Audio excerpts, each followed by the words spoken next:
والسلام على عباد الله خصوصا على أفضلهم وختم النبيين محمد الأمين وعلى آله وصحبه أجمعين.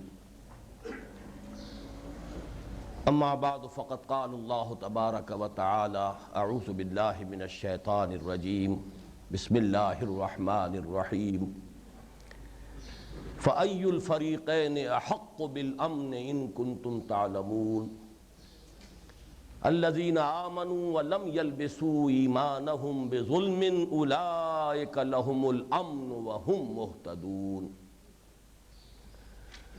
وقال تبارك وتعالى كما ورد في أول سورة البقرة ألف لام ميم ذلك الكتاب لا ريب فيه هدى للمتقين الذين يؤمنون بالغيب ويقيمون الصلاة ومما رزقناهم ينفقون والذين يؤمنون بما أنزل إليك وما أنزل من قبلك وبالآخرة هم يوقنون أولئك على هدى من ربهم وأولئك هم المفلحون. وقال جل وعلا كما ورد في وسط السورة ليس البر أن تولوا وجوهكم قبل المشرق والمغرب ولكن البر من آمن بالله واليوم الآخر والملائكة والكتاب والنبيين إلى آخر الآية. وقال جل وعلا كما ورد في آخر السورة آمن الرسول بما أنزل إليه من ربه والمؤمنون كل آمن بالله وملائكته وكتبه ورسله لا نفرق بين أحد من رسله وقالوا سمعنا وأطعنا غفرانك ربنا وإليك المصير. صدق الله العظيم. وكان النبي صلى الله عليه وسلم يقول عند رؤية الهلال اللهم أهله علينا بالأمن والإيمان والسلامة والإسلام ربي وربك الله. رواه الإمام الترمذي رحمه الله عن طلحة بن عبيد الله رضي الله تعالى عنه رب اشرح لي صدري ويسر لي أمري واحلل عقدة من لساني يفقهوا قولي. اللهم ربنا ألهمنا رشدنا وأعذنا من شرور أنفسنا. اللهم حبب إلينا الإيمان وزينه في قلوبنا وكره إلينا الكفر والفسوق والعصيان واجعلنا من الراشدين. اللهم اجعلنا من الراشدين آمین یا رب العالمین. معزز حاضرین اور محترم خواتین، اب ہم اللہ کے نام سے مرکزی انجمن خدام القرآن کے اس سال کے 5 روزہ محاضرات قرآنی کا آغاز کرتے ہیں، جن کا عنوان ہے آپ کے علم میں ہے حقیقت ایمان. آج میں سوچ رہا تھا کہ تمہید اپنے ان خطبات کی کن کلمات سے کروں، تو گزشتہ 25-26 برس کی تاریخ کا یوں سمجھئے کہ ایک نقشہ ذہن میں آیا، ایک فلم کے مانند. پچھلے 25-26 سال میں جو بھی دین کی خدمت اللہ نے میرے لیے میسر فرمائی اور جو بھی ذہنی اور فکری اور لسانی تگ و دو رہی ہے، خواہ وہ مرکزی انجمن خدام القرآن کے عنوان کے تحت ہو اور خواہ وہ تنظیم اسلامی کے ذیل میں، اس پورے فکری اور لسانی تگ و دو کے 4 مین تھیمز رہے ہیں، 4 بنیادی موضوعات. ان میں سے اولین اور اہم ترین اور ہر اعتبار سے اساسی اور بنیادی وہ تھیم ہے فرائض دینی کا جامع تصور. میں دیکھتا ہوں آج کل اخبارات میں کچھ اس کے حوالے سے ہمارا استہزاء بھی ہو رہا ہے. فرائض دینی کا جامع تصور، میں اس پر اللہ کا شکر ادا کرتا ہوں کہ یہ ہماری پہچان بن گیا ہے.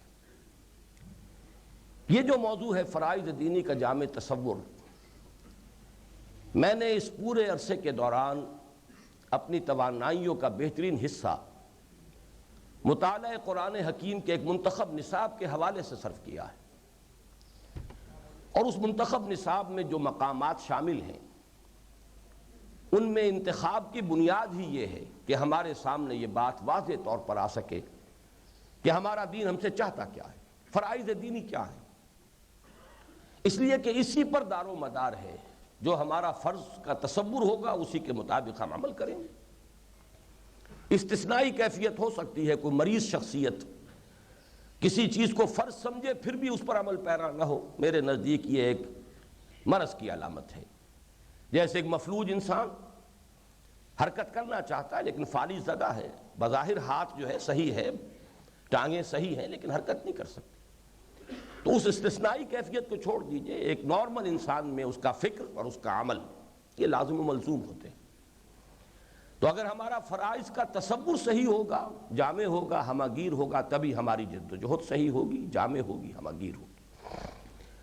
میں نے جیسا کہ عرض کیا ہے، میں نے سب سے زیادہ محنت تو اسی پر صرف کی، مطالعہ قرآن حکیم کا منتخب نصاب، بارہا اس کے درس دیے ہیں، اس کے کیسٹس ہیں جو پھیل رہے ہیں، اس پر 40 روزہ پروگرام منعقد کیے ہیں، اس کے علاوہ 7 دن کی تربیت گاہیں، 10 دن کی تربیت گاہیں منعقد کی ہیں، صرف یہاں نہیں، ٹورنٹو جا کر، شکاگو جا کر، اور یہ کم سے کم تصور اب جو ہے، جو بھی کچھ میرا مطالعہ ہے اس کے ضمن میں، اس کا جو حاصل ہے اب وہ دنیا میں پھیل رہا ہے کیسٹس کے ذریعے سے، آڈیو کیسٹس بے شمار، ویڈیو کیسٹس بہت لا تعداد۔ اس ضمن میں صرف میں یہ اور عرض کروں گا کہ فرائض دینی کے جامع تصور میں جو سب سے زیادہ تاکیدی جو عنصر ہے، ایمفیسس جو میکسیمم ہے، وہ ہے فریضہ اقامت دین پر، اور یہ اصل میں ایک ورثہ ہے ایک دینی تحریک کا جس کے ساتھ میری وابستگی رہی ہے۔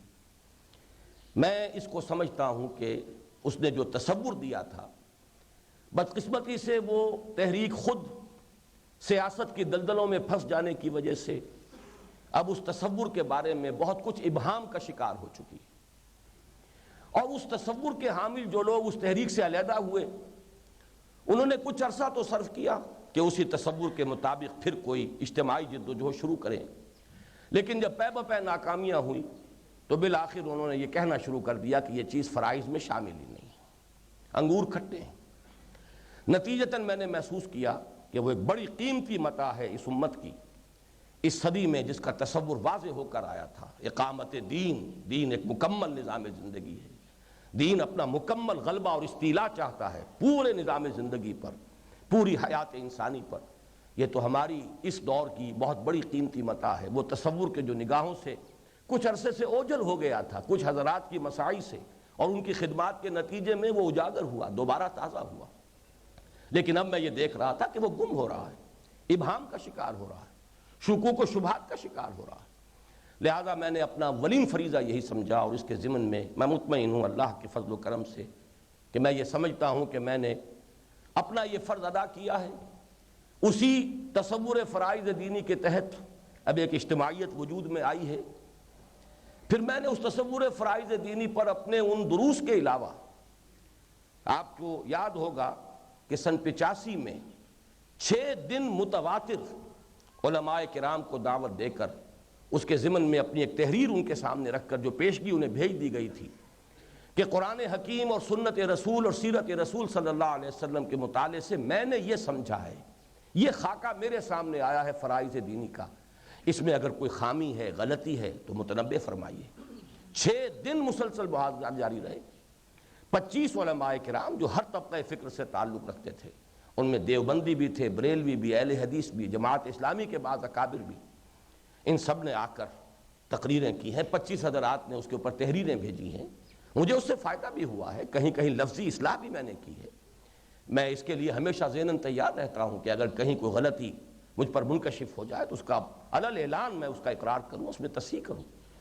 بہرحال اس پر بھی ابھی جو ہمارا سالانہ اجتماع ہوا، میں نے پھر اپنے اس تصور کو اپ ڈیٹ کر کے 3 گھنٹے کی ایک تقریر کے اندر، جس کے ویڈیوز بھی بن گئے ہیں، آڈیوز بھی ہو گئے ہیں، وہ میں نے ریکارڈ کرا دیا ہے۔ آج کی تاریخ تک میں سمجھتا ہوں کہ تصور فرائض دینی کے موضوع پر میرا جو مطالعہ رہا ہے، جو غور و فکر کا حاصل ہے، وہ میں نے اس سال جامعیت کے ساتھ میں نے اپنی اس تقریر کے ذریعے سے آپ حضرات کی خدمت میں پیش کر دیا ہے۔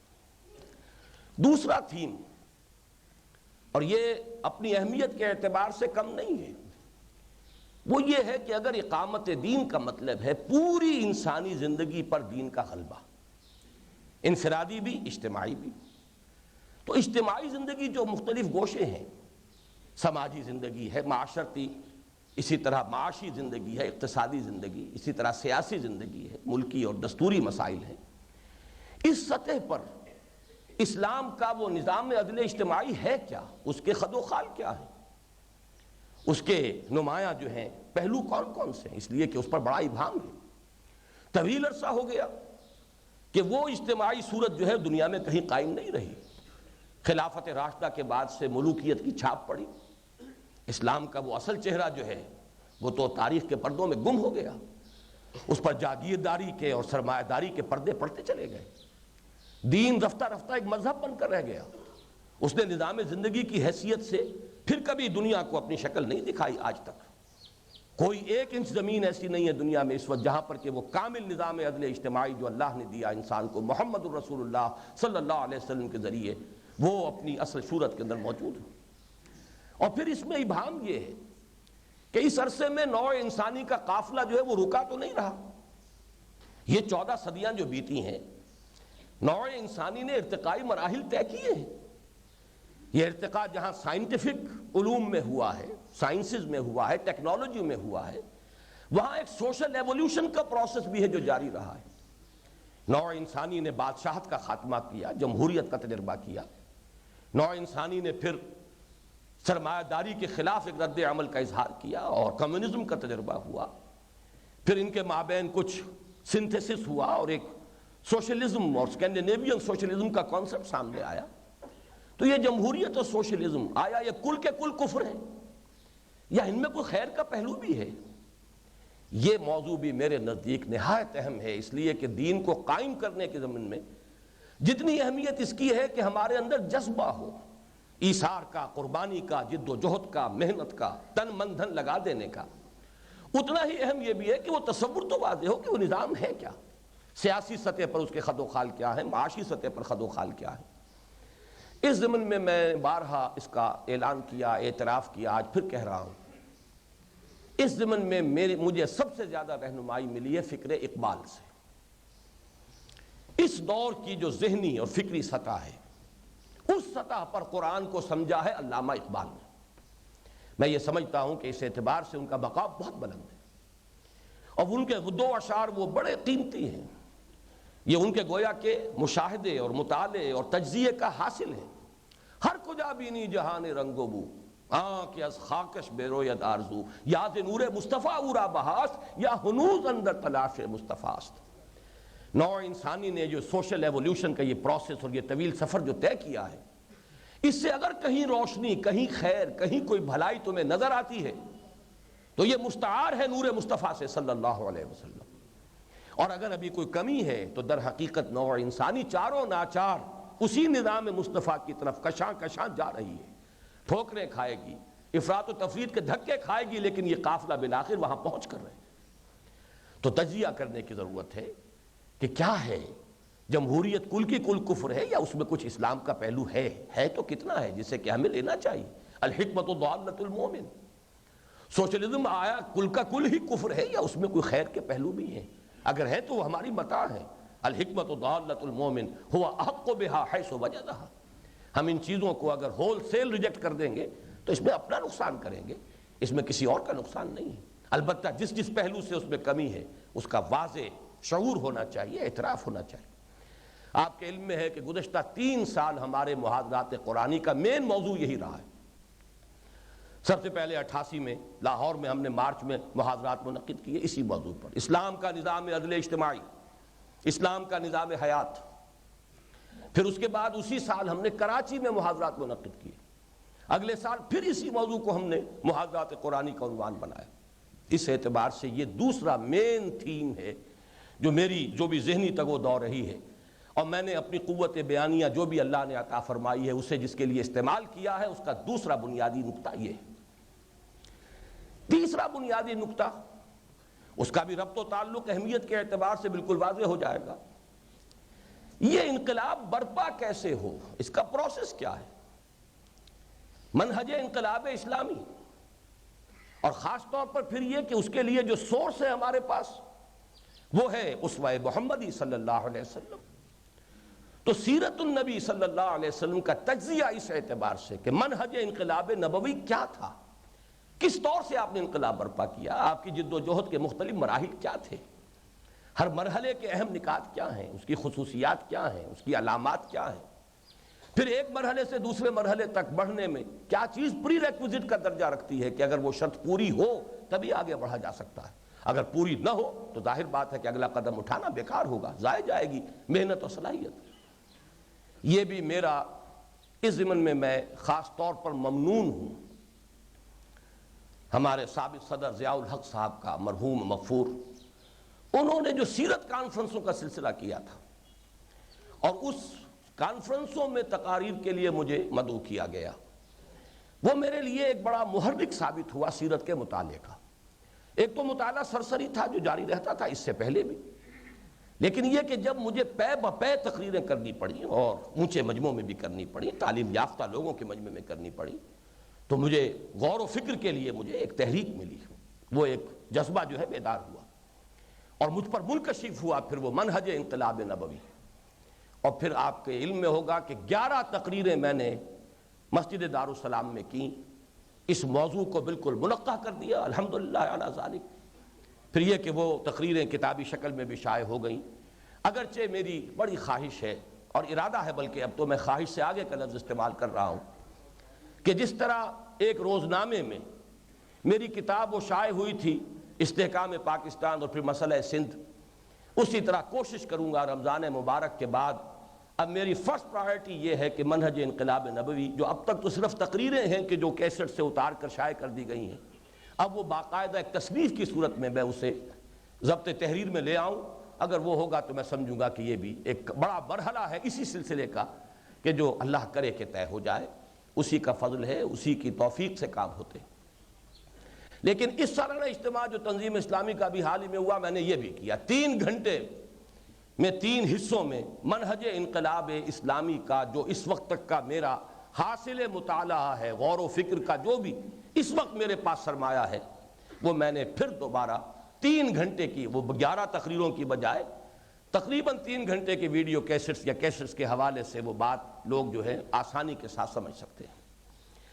چوتھا، اور جو آج کا تھیم ہے اس کے حوالے سے عرض کر رہا ہوں، چوتھا تھیم، اس کے لیے انگریزی کے وہ الفاظ مستعار لینے پر مجبور ہوں، last but not the least. اس کو یہ نہ سمجھیے کہ یہ کمتر ہے، یہ بیان میں چوتھا ہے، اہمیت کے اعتبار سے اول روز سے مجھ پر اس کی اہمیت منکشف تھی، اور وہ ہے ایمان، ایمان کی حقیقت، ایمان کی اہمیت۔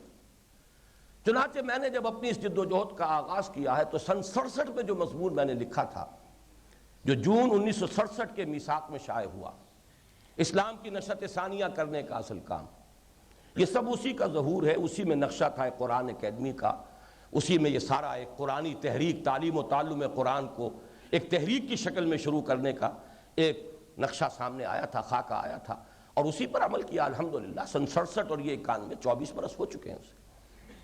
اس میں جن حضرات نے اس کا مطالعہ کیا، اس کا مین تھیم یہی ہے کہ اب تک ہماری جو دینی تحریکیں ہیں عالمی سطح پر جد و جہد ہو رہی ہے، اس صدی کا یہ وسط جو ہے تقریباً 50 برس، ان میں بڑی کوششیں ہوئی ہیں، بڑی محنتیں ہوئی ہیں، جماعت اسلامی، الاخوان المسلمون، مظلومی پارٹی، تبلیغی جماعت بھی اپنے انداز میں اپنے فکر کے مطابق جو کوششیں کر رہی ہے، اسی طریقے سے عباد الرحمن، اسی طرح سعید نورسی کی تحریک ترکی میں، عباد الرحمن لبنان میں، وغیرہ وغیرہ، سوڈان میں، پورے عالم عرب میں الاخوان المسلمون۔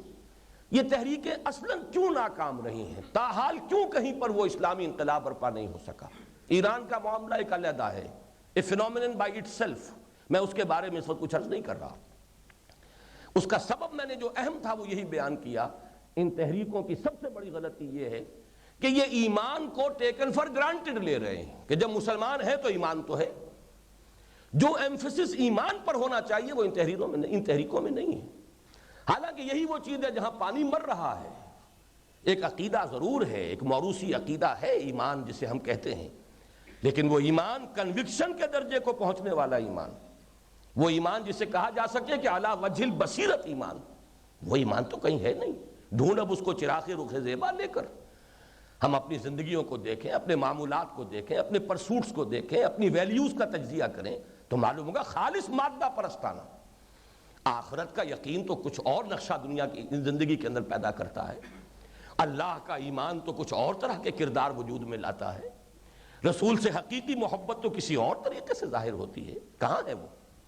تو اصل کمی یہاں ہے، پانی یہاں مر رہا ہے۔ باقی یہ کہ کچھ عجلت پسندی، کچھ جلد بازی، سوچنے سمجھنے والے لوگوں کے ذہنوں کو بدلے بغیر سیاسی میدان میں چھلانگ لگا دینا، مختلف تحریکوں نے یہ غلطی بھی کی ہے، لیکن اس سے بھی کہیں زیادہ بنیادی غلطی یہ ہے کہ ایمان پر جو ایمفیسس ہونا چاہیے تھا وہ نہیں ہوا۔ یہ سن 67 کی بات کہہ رہا ہوں۔ لہذا اس وقت سے لے کے آج تک میری جو بھی تگ و دو رہی ہے، پھر میں عرض کر رہا ہوں، وہ دو الفاظ استعمال کر رہا ہوں، ذہنی تگ و دو اور لسانی۔ جو سوچا اسے بیان کیا، یہی میں کرتا رہا ہوں۔ جو بات سامنے آئی اسے ڈنکے کی چوٹ لوگوں کے سامنے رکھ دیا، بغیر کسی خوف لومت لائم۔ میں نے کبھی اس کی پرواہ نہیں کی ہے کہ اس کا کیا لوگوں پر اثر ہوگا اور لوگ کیا کہیں گے۔ جو بات صحیح سمجھی اس کو بیان کیا۔ تو ذہنی اور فکری تگ و دو اور اس کے ساتھ ہی یہ لسانی محنت جو میں نے کی ہے، اس کا چوتھا لیکن یہ کہ ہر اعتبار سے اولین اور انتہائی اہم جو ہے تھیم وہ حقیقت ایمان ہے۔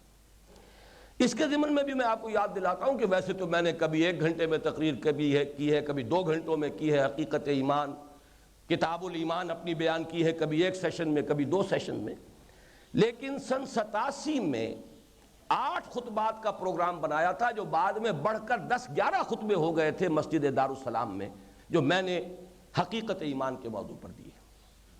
اور آج در حقیقت جس کا میں آغاز کر رہا ہوں، میں نے اس ضمن میں بھی بعض جگہوں پر لوگوں نے کچھ نشاندہی کی ہے، کچھ اصلاح تجویز کی ہے، کہیں کچھ اعتراضات ہوئے ہیں، کچھ اختلافات سامنے آئے ہیں، ان پر غور کیا ہے، سوچ بچار کیا ہے، بعض اصلاحات کو قبول کیا ہے، جیسا کہ میں آج آپ کے سامنے، آج تو نہیں کل کے موضوع میں انشاءاللہ وہ بات آئے گی، میں بیان کر دوں گا کہ غلطی تھی جس کو کہ میں مانتا ہوں کہ مجھ سے غلطی ہوئی، لیکن یہ کہ اس فکر پر بھی، اس موضوع پر بھی میرا فکر، میری سوچ، میرے مطالعے کا حاصل، میرے غور و فکر کا نتیجہ، میں کوشش کر رہا ہوں کہ 5 خطبات کی شکل میں اپ ڈیٹ کر کے اسے اپ ٹو ڈیٹ آج تک جو کچھ بھی میرا سوچ ہے اس ضمن میں، اس میدان میں اس کا خلاصہ ان 5 خطبات میں آپ حضرات کے سامنے رکھ دوں۔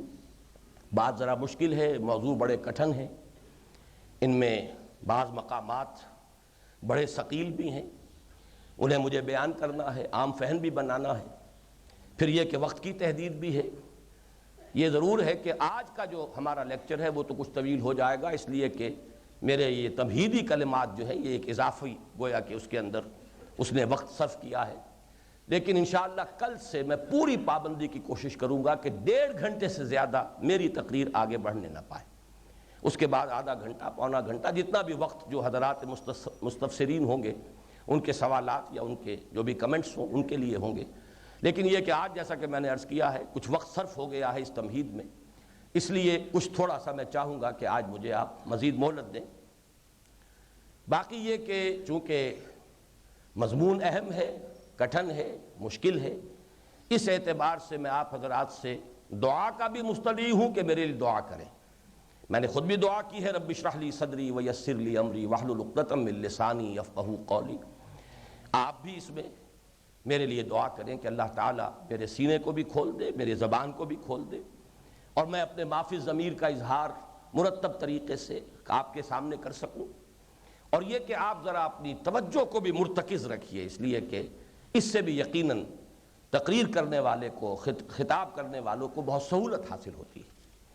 اب اس تمہید کے بعد میں اپنی گفتگو کا آغاز کر رہا ہوں۔ آج کی گفتگو کے 4 حصے ہیں، لیکن ڈر نہ جائیے، چوتھا حصہ بہت ہی مختصر ہوگا، میں صرف بات سمجھانے کے لیے 4 کا لفظ استعمال کر رہا ہوں۔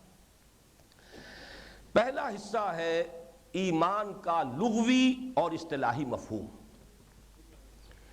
اس کے ضمن میں سب سے پہلے ایک پیشگی تنبیہ ضروری ہے۔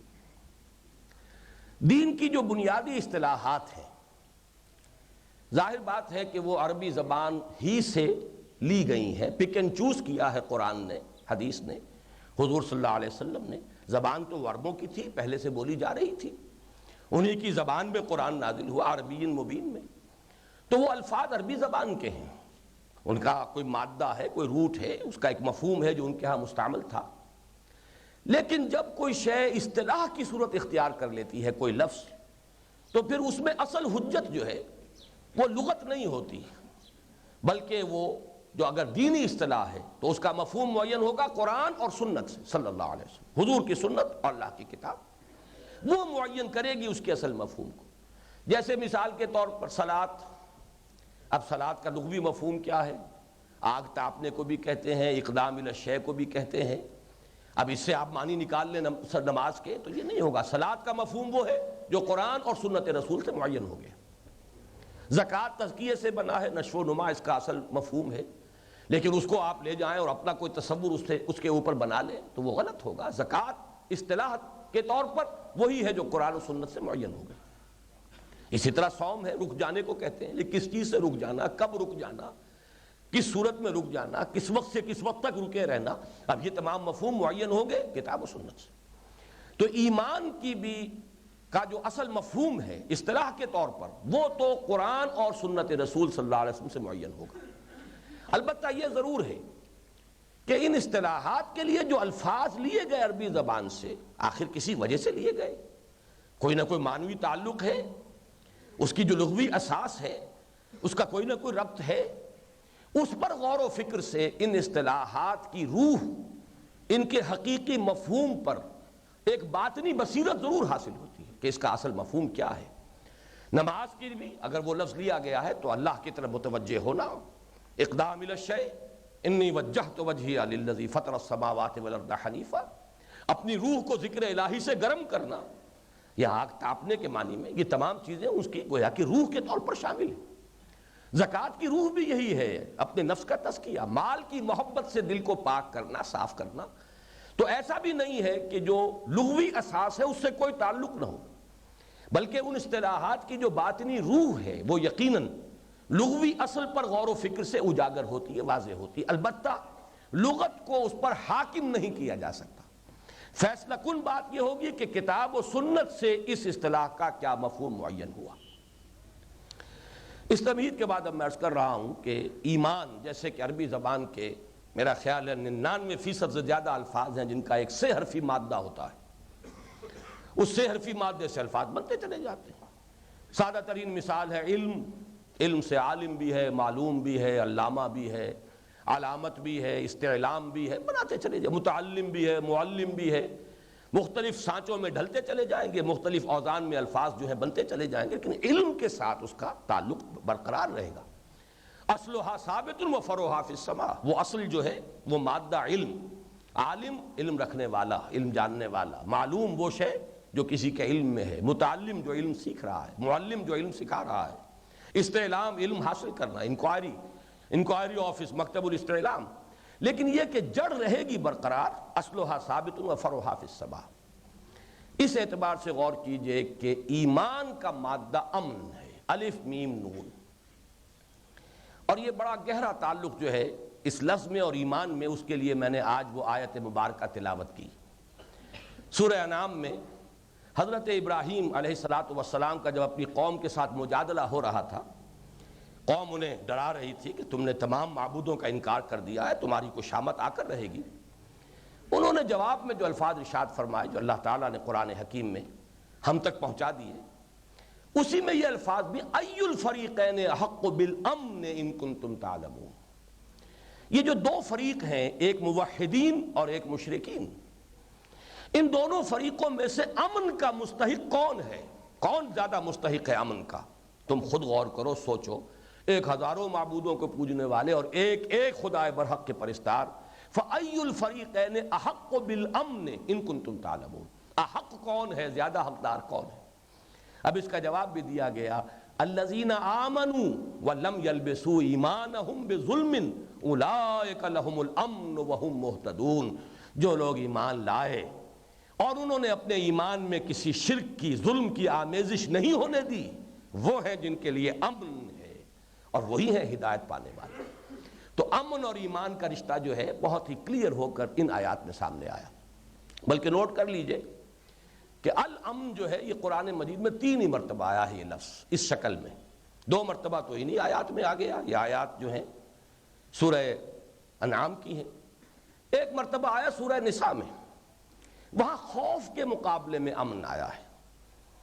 فرمایا گیا وَإِذَا جَاءَهُمْ أَمْرٌ مِّنَ الْخَوْفِ أَوِ الْأَمْنِ أَذَاعُوا بِهِ، منافقین کی ایک روش پر تبصرہ کیا گیا ہے۔ ان کا حال یہ ہے کہیں سے کوئی خبر ان کے کانوں تک پہنچتی ہے خوف کی یا امن کی، تو بجائے اس کے کہ جو ذمہ دار لوگ ہیں ان تک پہنچا دیں، اپنا فرض ادا کریں، اسے پہلے ہی عام کر دیتے ہیں، اس کو لوگوں میں پھیلا دیتے ہیں۔ ظاہر بات ہے اگر کوئی یعنی خوف کی کوئی بات ہے تو ایک دہشت کی لہر جو ہے دوڑ جائے گی، سنسنی پیدا ہو جائے گی۔ منافقین کا یہ طرز عمل، اس سے ہمارے سامنے اصل جو مفہوم ہے اس لفظ امن کا واضح ہوا۔ خوف کی ضد امن ہے۔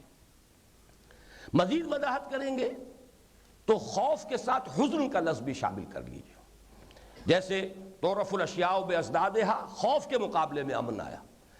اسی طریقے سے قرآن مجید میں ایمان کی انٹینسٹی، ایمان کی گہرائی اور گہرائی جب اس درجے کو پہنچ جائے کہ ان تعبد اللہ کانک تراہ فإن لم تکن تراہ فإنہ یراک، احسان کا یہ مقام، درجہ احسان، جہاں یہ یقین کی کیفیت جو ہے اتنی گہری ہو گئی ہو، اس کو کہتے ہیں یہ ولایت باہمی کا رشتہ ہے اللہ کے ساتھ۔ اب یہ اللہ کا ولی ہو گیا جس کو ایمان کی یہ انٹینسٹی حاصل ہو گئی۔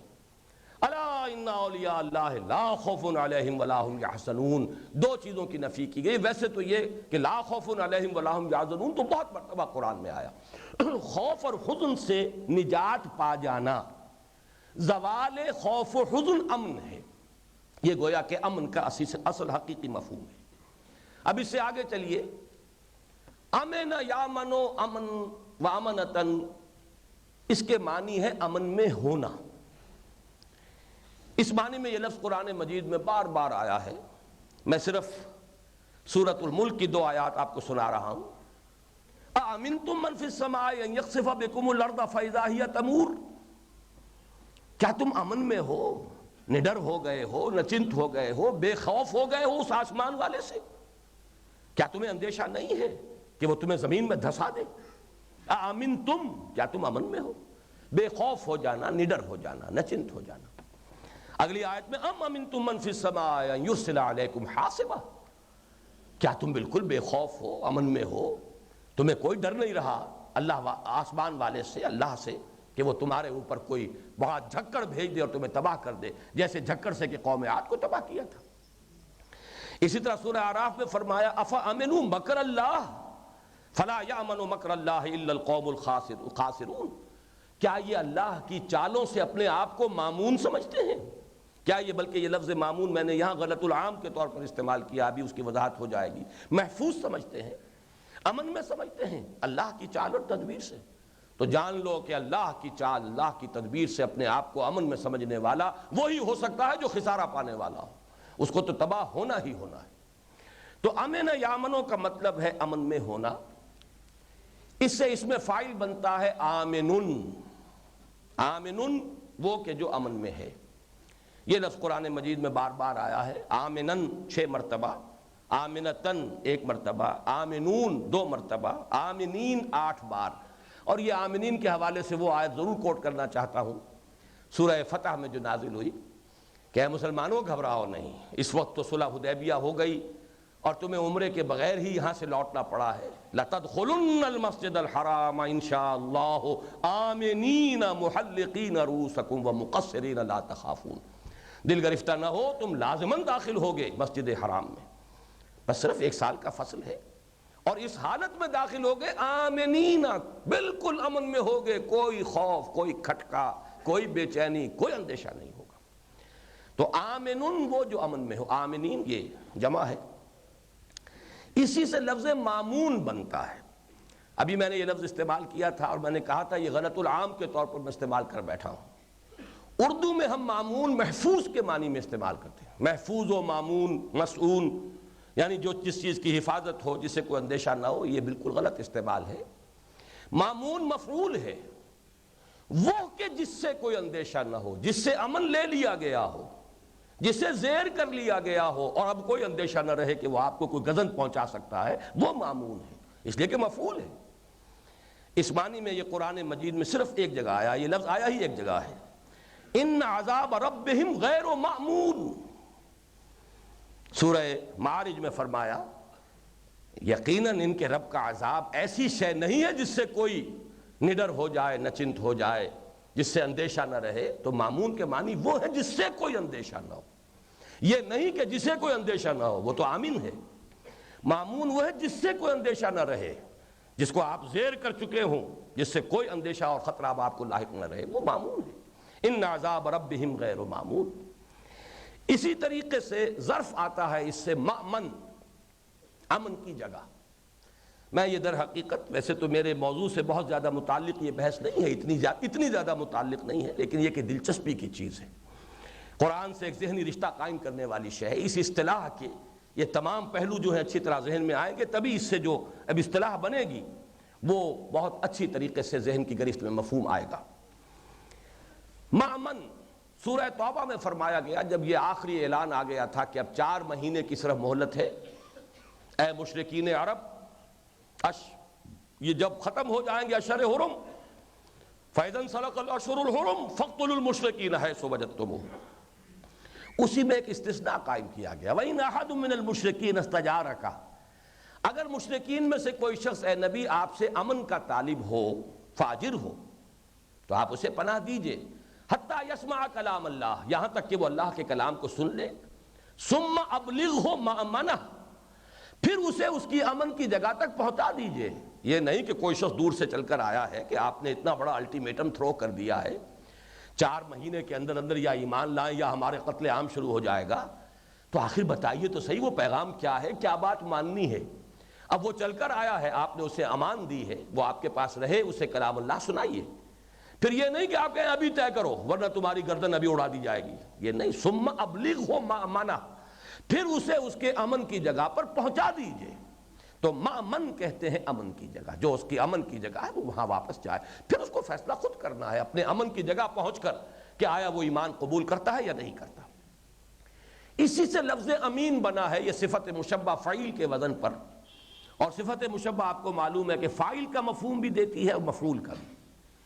تو امین وہ بھی ہے کہ جو امن میں ہو، اور امین وہ بھی ہے کہ جس سے امن ہو، جس سے کوئی اندیشہ نہ ہو اور خطرہ نہ ہو۔ دونوں معنی میں لفظ امین آیا، قرآن مجید میں 14 مرتبہ آیا۔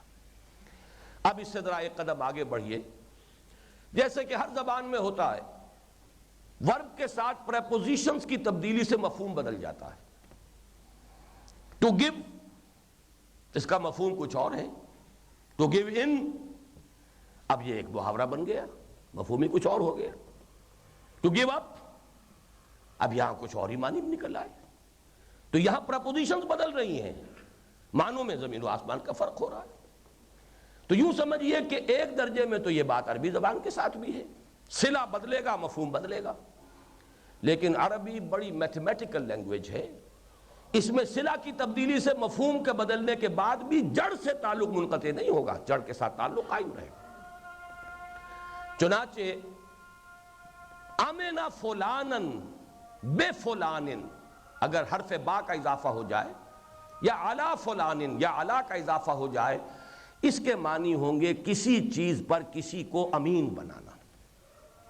آپ نے کسی کے پاس امانت رکھائی، یہ ہے امنہ بے، کسی کو امنہ ہو بے شیئن، اس نے امین بنایا اس کو ایک چیز کے بارے میں۔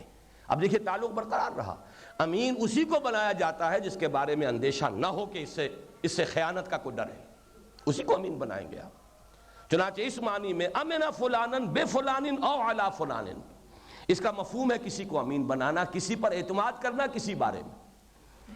اس ضمن میں بھی ایک تو سورہ آل عمران کی آیت آج جمعے میں بھی اتفاق سے وہ میری زبان پر آئی تھی، وَمِنْ أَهْلِ الْكِتَابِ مَنْ إِنْ تَأْمَنْهُ بِقِنْطَارٍ يُؤَدِّهِ إِلَيْكَ وَمِنْهُمْ مَنْ إِنْ تَأْمَنْهُ بِدِينَارٍ لَا يُؤَدِّهِ إِلَيْكَ إِلَّا مَا دُمْتَ عَلَيْهِ قَائِمًا۔ اہل کتاب میں ایسے لوگ بھی ہیں کہ ڈھیروں سونے پر بھی اگر ان کو امین بنا دو گے تو وہ تمہیں واپس کر دیں گے، لیکن ان میں ایسے بھی ہیں جو اخلاق کی اس پستی تک پہنچ گئے کہ ایک دینار بھی اگر کہیں امانت رکھوا دو گے تو واپس نہیں کریں گے جب تک کہ ان کے سر کے اوپر سوار نہ ہو جاؤ. اپنے زور سے واپس وصول کر لو تو کر لو، وہ واپس دینے والے نہیں. تو امنا فلانن بے فلانن.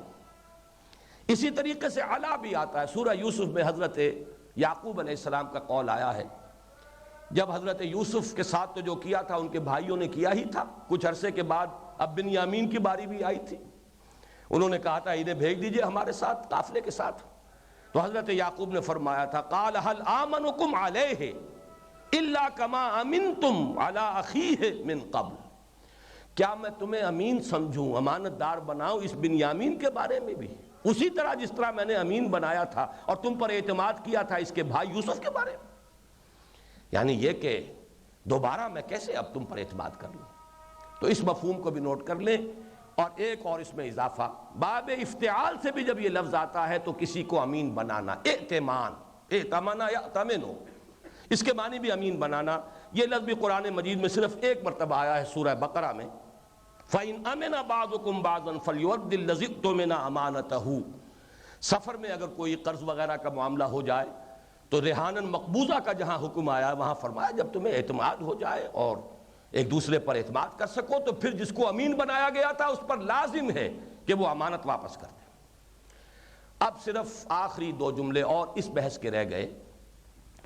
باب افعال سے اس امن سے لفظ بنے گا، مصدر بنے گا ایمان، افعال. اور اب معنی ہو جائیں گے کسی کو امن دینا. میں چاہتا ہوں اچھی طرح ذہن نشین کریں. ایمان کے لفظی معنی امن دینا. اس سے اس میں فاعل بنتا ہے مومنن، امن دینے والا. اور اسی معنی میں یہ اللہ تعالیٰ کا نام ہے. اسماء حسنہ کے گلدستے میں جو سورہ حشر کے آخر میں آیا ہے اللہ کا نام المومن، المومن المہیمن العزیز الجبار المتکبر. المومن، المومن اللہ ہے، امن بخشنے والا، امن عطا فرمانے والا. لفظ ایمان کے معنی ہے امن دینا. امنا یامنو امن، خود امن میں ہونا. آمنا یومنو ایمانن، دوسرے کو امن دینا. لیکن اس سے آگے آئیے، یہاں بھی با یا لام کا اضافہ جب ہو جائے گا، آمنا بہی آمنا لہو، اس کے معنی کسی کی تصدیق کرنا ہے. کسی نے آ کر کوئی خبر دی. دو ہی شکلیں ہیں، آپ کہے تم جھوٹ بولتے ہو، یا آپ یہ کہے تم نے سچ کہا. یا خبر کے ساتھ ساتھ ایک معاملہ اور بھی ہوتا ہے، کسی نے دعویٰ کیا، آپ نے کہا ٹھیک ہے تمہاری بات قبول، آپ کہتے نہیں تمہارا دعویٰ باطل. یہ دو ہی امکانات ہیں. اگر آپ نے تردید کی، کسی بات کو قبول کرنے سے انکار کیا تو جھگڑا شروع ہو گیا. وہ جھگڑا تھوڑا ہو زیادہ ہو، صرف زبانی کلامی ہو، ہاتھا پائی ہو، قتال تک، خون ریزی تک نوبت آ جائے، یہ تو علیحدہ مسئلہ ہے. جھگڑا شروع ہو گیا. جہاں تردید اور تکذیب ہوگی جھگڑا ہوگا، جہاں تصدیق ہوگی امن ہوگا. اس معنی میں آمنا بہی اور آمنا لہو کے معنی ہے کسی کی تصدیق کرنا. اور تصدیق کرنے میں تعلق برقرار رہا امن کے ساتھ، اس لیے کہ تصدیق کرنا بھی اسے امن دینا ہے. اگر تکذیب کریں گے تو تصادم شروع ہو گیا، جھگڑا اور لڑائی شروع ہو گئی. اگر تصدیق کر دی تو امن رہا. تو آمنا بہی اور آمنا لہو. قرآن مجید میں آمنا لہو کا لفظ بھی آیا ہے لام کے صلے کے ساتھ. عام طور پر سرسری طور پر کسی کی بات کو مان لینا، اگرچہ استثناء موجود ہے. آمنا لہو لوط، حضرت ابراہیم پر ایمان لے آئے حضرت لوط بھی علیہ الصلوۃ والسلام، وہاں وہ سرسری معنی میں نہیں ہے. لیکن عام طور پر لام کے ساتھ جب آتا ہے تو اس میں وہ گہرائی اور وثوق والی بات نہیں ہوتی. لیکن با کے ساتھ جب آتا ہے تو اس میں بڑے وثوق، پورے اعتماد کے ساتھ کسی کی بات کو مان لینا، کسی کے دعوے کی تصدیق کرنا، یہ اس کا مفہوم بن جاتا ہے. اور نوٹ کر لیجئے کہ دین میں، قرآن میں ایمان کا لفظ اصطلاحاً جب آتا ہے تو اکثر و بیشتر با کے ساتھ آتا ہے. یؤمنون بالغیب، میں نے شروع میں جو آیات آج تلاوت کی تھی، یؤمنون بالغیب، الذین یؤمنون بما انزل الیک وما انزل من قبلک، آمن الرسول بما انزل الیہ من ربہ والمؤمنون، لیس البر ان تولوا وجوہکم قبل المشرق والمغرب ولکن البر من آمن باللہ والیوم الآخر والملائکۃ والکتاب والنبیین. ایمان مجمل کے الفاظ آمنت باللہ کما ہوا باسمائہ و صفاتہ و قبلت جمیع احکامہ، اقرار باللسان و تصدیق بالقلب. ایمان مفصل آمنت باللہ و ملائکتہ و کتبہ و رسلہ والیوم الآخر والقدر خیرہ و شرہ من اللہ تعالی والبعث بعد الموت. تو ایمان اصطلاحاً آتا ہے اکثر و بیشتر، استثناء بہت ہی معدود چند، وہ آتا ہے بے کے ساتھ، اور اس کے معنی تصدیق. اب اصطلاح پر آئیے، تصدیق کس کی؟ تصدیق نبی کی، اس کے دعوے نبوت کی، اور اس دعوے کی بنیاد پر جو کچھ وہ پیش کرے اس کی. تصدیق بما جاء بہ النبی صلی اللہ علیہ وسلم، تصدیق کرنا ہر اس شے کی جو لے کر آئے ہیں نبی اور رسول محمد صلی اللہ علیہ وسلم. چنانچہ میں آپ کو الفاظ سنا رہا ہوں. علامہ ابن حجر عسقلانی رحمۃ اللہ علیہ فتح الباری میں انہوں نے بڑی خوبصورتی سے سمپ کیا ہے، الایمان لغتاً التصدیق. ایمان کے لغوی معنی تصدیق ہے، وشرعاً، اور شرعی مفہوم کیا ہے؟ تصدیق الرسول، تصدیق الرسول بما جاء بہ عن ربہ، رسول کی تصدیق کرنا ان تمام باتوں میں وہ جو اپنے رب کی طرف سے لے کر آئے ہیں، رب کی طرف سے پیش کر رہے ہیں، ان کی تصدیق کرنا ایمان ہے. البتہ اب یہ سمجھیے، نبی کی لائی ہوئی چیزوں میں کچھ امور غیبیہ بھی ہیں. اللہ پر ایمان، فرشتوں پر ایمان، آخرت پر ایمان. احکام بھی ہے، یہ اوامر ہے، یہ نواہی ہے، یہ فرائض ہیں، یہ چیز حرام ہے، یہ کرنا ہے، یہ نہیں کرنا ہے. قصص بھی ہے، قصے ہیں بہت سے، احوال ہیں سابقہ قوموں کے، اور بھی مختلف چیزیں جو ہے قرآن مجید کے مضامین، جیسے کہ شاہ ولی اللہ دہلوی رحمۃ اللہ علیہ نے فوز الکبیر میں 5 حصوں میں تقسیم کیا قرآن کے مضامین کو. لیکن یہ کہ ان سب کا ماننا، اگرچہ جو ابھی ڈیفینیشن سامنے آئی ہے اس میں تو ان سب کی تصدیق شامل ہوگی، لیکن معروف طور پر جو استعمال ہے، جو یوسیج ہے، اس میں ایمان کے لفظ کا اطلاق ہوتا ہے صرف ان امور غیبیہ کی تصدیق جو محمد الرسول اللہ صلی اللہ علیہ وسلم نے ہمیں بتائیں، جن کو جاننے کا ہمارے پاس خود اپنا ذاتی ذریعہ کوئی موجود نہیں. موت کے پار کیا ہے ہم نہیں جان سکتے، فرشتے کو ہم نہیں دیکھ سکتے، جو بھی امور غیب ہے. اسی لیے سورہ بقرہ میں جو پہلا لفظ ایمان کے لیے آیا ہے قرآن مجید میں، الف لام میم ذالک الکتاب لا ریب فیہ ھدی للمتقین الذین یؤمنون بالغیب. امور غیبی جو ہے در حقیقت ان کی تصدیق پر اصطلاحاً لفظ ایمان کا اطلاق ہے. اس میں آپ یہ بھی جان لیجئے کہ انبیاء کرام، حضرت آدم پہلے نبی اور محمد صلی اللہ علیہ وسلم آخری نبی، ان کے مابین کتنے نبی آئے یقین کے ساتھ ہمیں کچھ معلوم نہیں. 1.25 لاکھ کی تعداد بھی بیان کی جاتی ہے. ان میں بہت سے رسل ہیں، بہت سے ان میں سے وہ ہیں جن کو کہا گیا ہے اولو العزم من الرسل. ان میں سے صاحب شریعت بھی ہیں، کسی نئی شریعت کے نہ لانے والے رسول بھی ہیں. لیکن ایک بات نوٹ کر لیجئے، رسول یا نبی جو کچھ لاتے رہے ہیں اس کا ایک حصہ تو وہ ہے جو بدلتا رہا. احکام شریعت بدلتے رہے، نماز کی صورتیں بدلتی رہی، روزے کے احکام بدلتے رہے. ایک حصہ غیر مبدل رہا ہے آدم سے لے کر این دم تک، اور وہ حصہ یہی ایمان کا ہے. وہ تعلیم جسے ہم ایمان کہتے ہیں، ایمانیات، وہ آدم سے لے کر این دم تک بال برابر فرق نہیں ہے. وہی تعلیم آدم کی تھی، وہی نوح کی، وہی ابراہیم کی، وہی عیسیٰ کی، وہی موسیٰ کی، وہی محمد کی صلی اللہ علیہ وسلم وعلیہم الصلاۃ والسلام. تو اصل میں ایمان در حقیقت وہ شے ہے، انبیاء کی لائی ہوئی تعلیمات کا وہ حصہ جو امور غیبی سے متعلق ہے، اور نمبر 2 یہ کہ جس میں حضرت آدم سے لے کر این دم تک کوئی فرق و تفاوت پیدا نہیں ہوا. میری گفتگو کا پہلا حصہ ختم ہوا. اب آئیے دوسرے حصے کی طرف. ایمان کا موضوع کیا ہے؟ میں سمجھتا ہوں کہ پہلی بحث تو شاید کچھ ثقیل محسوس ہوئی ہو بہت سے حضرات کو. میں نے چاہا ہے کہ یہ ریکارڈ بھی ہو جائے ہمارے ساتھیوں کے لیے. ان چیزوں کے ساتھ ایک ذہنی ربط اور مناسبت قائم ہونی چاہیے تاکہ پوری گہرائی کے اندر لفظ ایمان کو تو آپ پوری گہرائی کے ساتھ سمجھیں کہ ایمان کہاں سے چل کر کہاں پہنچا ہے، اور یہ لفظ جو ہے اپنی اصل سے جب یہ اس جڑ سے نکلا ہے اور پھر اس نے جو شکل اختیار کی ہے برگ و بار لا کر یہ کہاں پہنچا ہے، تو اس کو جان لیجئے. میں بعض حضرات شاید نماز کے لیے بے چین ہو کر جا رہے ہیں، ان کی اطلاع کے لیے عرض ہے کہ نماز ہم باجماعت عشاء کی یہاں بھی پڑھیں گے اور پھر جن حضرات کو وضو کی ضرورت ہوگی مسجد میں بھی جا کر وہ دوسری جماعت جو ہے وہ ہم کروا لیں گے، اس لیے آپ لوگ پورے اطمینان کے ساتھ بیٹھیں۔ ایمان کا موضوع کیا ہے؟ اس کا تعلق جڑے گا اسی بات سے جو پہلے حصے کے آخر میں نے عرض کی کہ ایمان کا تعلق ہے غیب کی خبروں سے کہ جو دی ہیں محمد الرسول اللہ صلی اللہ علیہ وسلم، امور غیبی۔ اور امور غیبی کے لیے فلسفیانہ اصطلاح ہے ما بعد الطبیعات۔ ما بعد الطبیعات ہمارا ایک علم ہے، فلسفے کی اہم ترین شاخ ہے۔ طبیعات اور ما بعد الطبیعات یہ دو ہمارے ڈومینز ہیں نالج کے، دو دائرے ہیں۔ ایک دائرہ ہے فزیکل ورلڈ کا، جس کا کہ علم ہمیں حواس خمسہ سے حاصل ہوتا ہے۔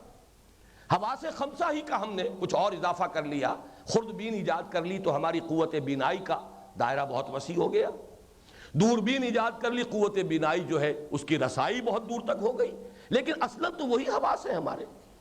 یہ عالم محسوسات کہہ لیجئے، عالم مادی کہہ لیجئے، اس کے علم، اس کی یہ سائنسز، اس کے مختلف شعبے جو بڑھتا چلا جا رہا ہے، معلومات کا ایکسپلوژن ہے جو اس دور میں ہوا ہے، یہ ہے طبیعی physical world, physical sciences. Metaphysics کس شے کا نام ہے؟ وہ اسی کا تو نام ہے کہ جو اس دائرے میں نہیں آتا، جو ہمارے حواس کے دائرے میں نہیں آ رہا۔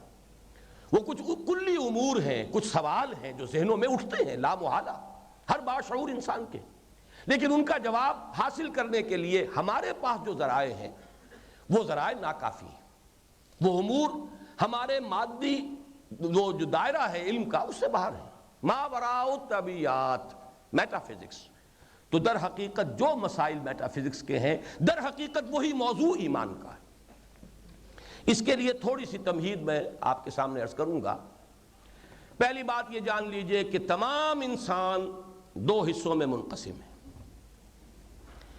انسانوں کی عظیم اکثریت تقلیدی ذہن اور مزاج کی حامل ہوتی ہے۔ جس ماحول میں انہوں نے آنکھ کھولی، جو کچھ لوگ مان رہے ہیں انہوں نے بھی مان لیا، جو کچھ لوگ کر رہے ہیں وہی انہوں نے کرنا شروع کر دیا۔ جو ویلیوز ہیں، جو اقدار ہیں، جو پرسوٹس ہیں، جس چیز کے لیے بھاگ دوڑ ہو رہی ہے، جس کے لیے سب لوگ جو ہے کوشاں ہیں، اسی میں انہوں نے بھی اپنی زندگی لگا دی، اسی بھاگ دوڑ میں اپنی توانائیاں صرف کی زندگی گزار دی۔ عظیم اکثریت، یہ صرف فیصد نہیں، یوں سمجھیے کہ کروڑوں میں کچھ ایک آدھ ہوتے ہیں کہ جو اس سے مستثنا ہوں، ورنہ عظیم اکثریت انسانوں کی تقلیدی ذہن اور مزاج کی حامل ہوتی ہے۔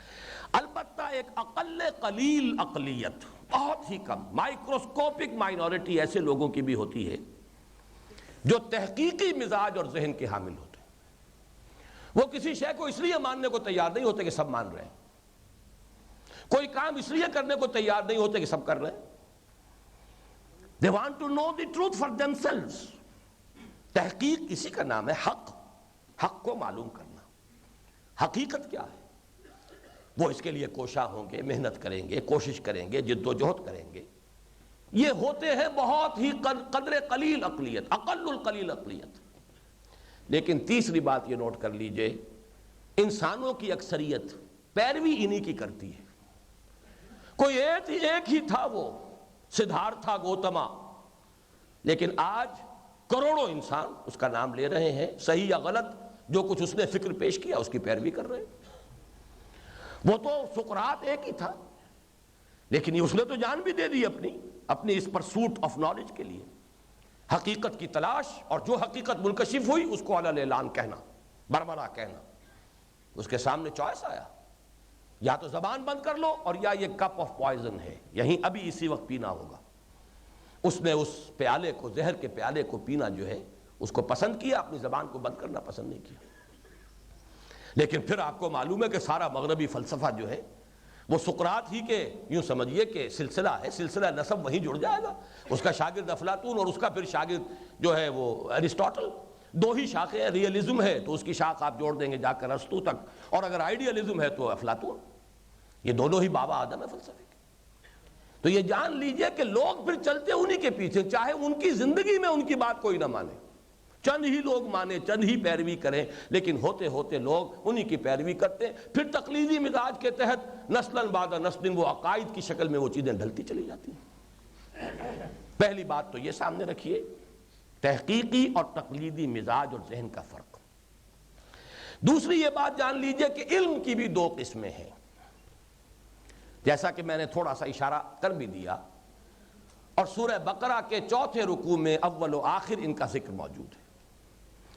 ایک علم وہ ہے، جیسے کہ علامہ ابن خلدون کی طرف منسوب ہے یہ الفاظ، العلم و علمان، علم الابدان و علم الادیان، دو علم ہیں، علم تو دو ہیں، یا علم الابدان بدن یعنی فزیکل باڈیز کا علم، وہ فزکس ہے، وہ فزیکل سائنسز ہیں، ان کو ایک طرف رکھ دیجیے۔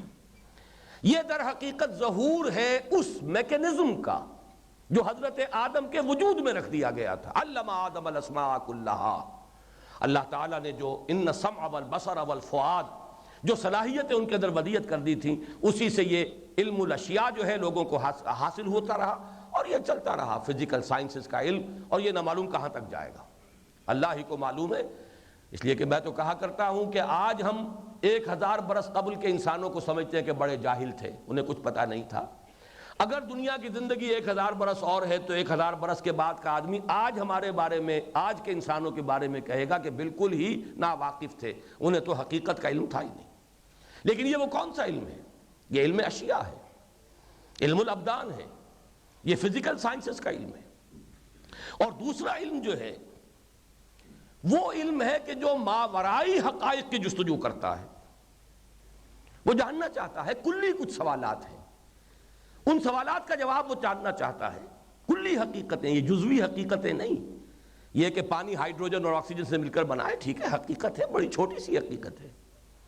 کچھ حقیقتیں جو کلی حقیقتیں ہیں، پوری کائنات کی وسیع ترین حقیقتیں، انسان چاہتا ہے کہ اس کا علم اسے حاصل ہو، اس کی ضرورت ہے، اس لیے کہ اسی پر اس کے رویے کا دار و مدار ہے۔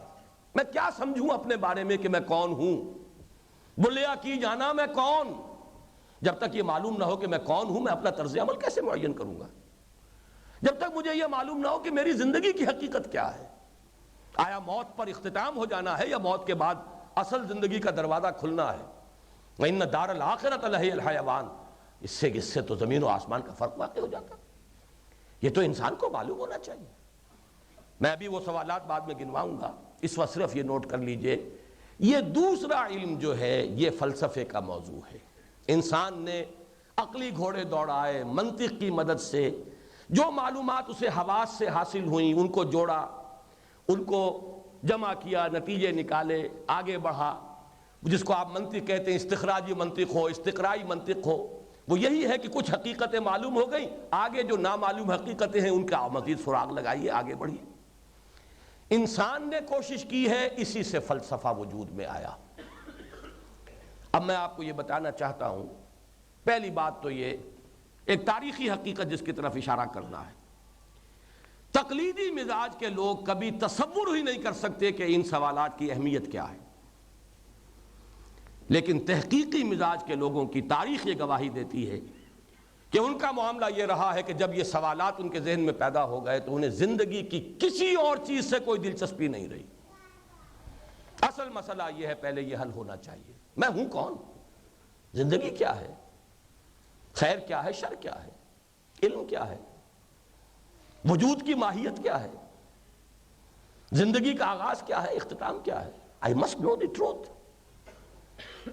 اب گوتم بدھ کی مثال دی تھی میں نے، یاد کیجئے 30 برس کی عمر میں ایک شخص at the prime of his youth, شہزادہ تھا، کپل وستو کا شہزادہ، جوان بیوی کو سوتے ہوئے چھوڑ کر نکل گیا ہے، شیرخوار بچے کو چھوڑ کر نکل گیا ہے۔ وہ چیزیں کہ جو انسان کو زندگی کے ساتھ چپکا دیتی ہیں، ان میں سے کوئی چیز اس کا راستہ نہیں روک سکی۔ اس نے دیکھا کچھ، کوئی اندھا ہے، لڑکھڑا رہا ہے، ٹھوکریں کھا رہا ہے، گر رہا ہے، کسی کا بچہ فوت ہو رہا ہے، کھڑے ہوئے دیکھ رہے ہیں، کچھ نہیں کر سکتے۔ یہ رنج کیوں ہے؟ Why all this suffering؟ اور اس سفرنگ سے نجات کا کوئی راستہ ہے کہ نہیں ہے؟ کوئی پیدائشی اندھا پیدا ہو گیا، اس کا کیا قصور ہے؟ حقیقت کیا ہے؟ اور ان تمام چیزوں سے نجات کی سبیل کون سی ہے؟ اور یہ داعیہ پھر جس درجے میں اس وقت یہ بیان کر رہا تھا، کتنا شدید یہ داعیہ تھا، محل چھوڑا، راجدھانی چھوڑی، حکومت چھوڑی، بیوی کو چھوڑا، بچے کو چھوڑا، اور نہ معلوم کہاں کہاں کی خاک چھانی ہے، کس کس رشی اور کس کس منی کی خدمتیں کی ہیں، کیسی کیسی تپسیائیں کی ہیں، کیسی کیسی ریاضتیں کی ہیں. مجھے اس سے بحث نہیں ہے کہ اسے ملا کیا، اس لیے کہ آج جو کچھ گوتم بدھ کے حوالے سے پیش کیا جا رہا ہے وہ محفوظ نہیں ہے. مختلف فرقے ہیں، کوئی کچھ کہہ رہا ہے، کوئی کچھ کہہ رہا ہے. لیکن میں مثال دے رہا ہوں کہ یہ لوگ جب یہ داعیہ پیدا ہو جائے تو زندگی کی کسی شے سے کوئی دلچسپی نہیں رہتی. اصل مسئلہ یہ ہوتا کہ حقیقت کھلنی چاہیے. اسی کی مثال میں آپ کو سقراط کی دے چکا. پیمانہ ہے، اس میں ترازو کے اندر رکھ کر پیش کر دیا گیا ہے. یا خاموش ہو جاؤ، تمہارے ذہن پر تالا ہم نہیں ڈال سکتے، تمہاری زبان پر تالا ڈالنا چاہتے. تم کہہ نہیں سکتے، تبلیغ نہیں کر سکتے اس بات کی، اور اگر نہیں رک سکتے تو یہ زہر کا پیالہ ہے. No third alternative. And he chose the cup of poison. آپ اندازہ کیجئے زندگی، اس سے کہیں زیادہ قیمتی بات یہ ہے تلاش حقیقت. تیسری مثال میں دے رہا ہوں، ایک مشرق سے، ایک مغرب سے، اور ایک درمیان سے. سلمان فارسی رضی اللہ تعالی، کیا بپتا پڑی تھی، کیوں گھر سے نکلے تھے. اچھے بھلے آتش کدے کا کوئی ذمہ دار شخص تھا، والد عیش کرتے، گدی تھی ملی ہوئی تھی، لیکن کیا وجہ تھی؟ وہی تحقیقی مزاج. یہ آگ خود جلائیں، خود ایندھن ڈالیں، خود ہی اس کے آگے ہاتھ جوڑ کر کھڑے ہو جائیں، اس سے بڑی حماقت کیا ہوگی؟ پھر کیا کیا انہوں نے خاک چھانی ہے، کہاں کہاں کی. گھر چھوڑا ہے، ہجرت کی ہے، شام پہنچے ہیں، عیسائیت اختیار کی ہے، کبھی ایک راہب کے پاس، کبھی دوسرے عالم کے پاس. اس کے بعد یہ ہے کہ آخری وقت میں جب وہ آخری جو راہب تھا اس کے بھی موت کا وقت آیا تو کہا میری تو ابھی تک تسکین نہیں ہوئی، اب میں تمہارے بعد کہاں جاؤں.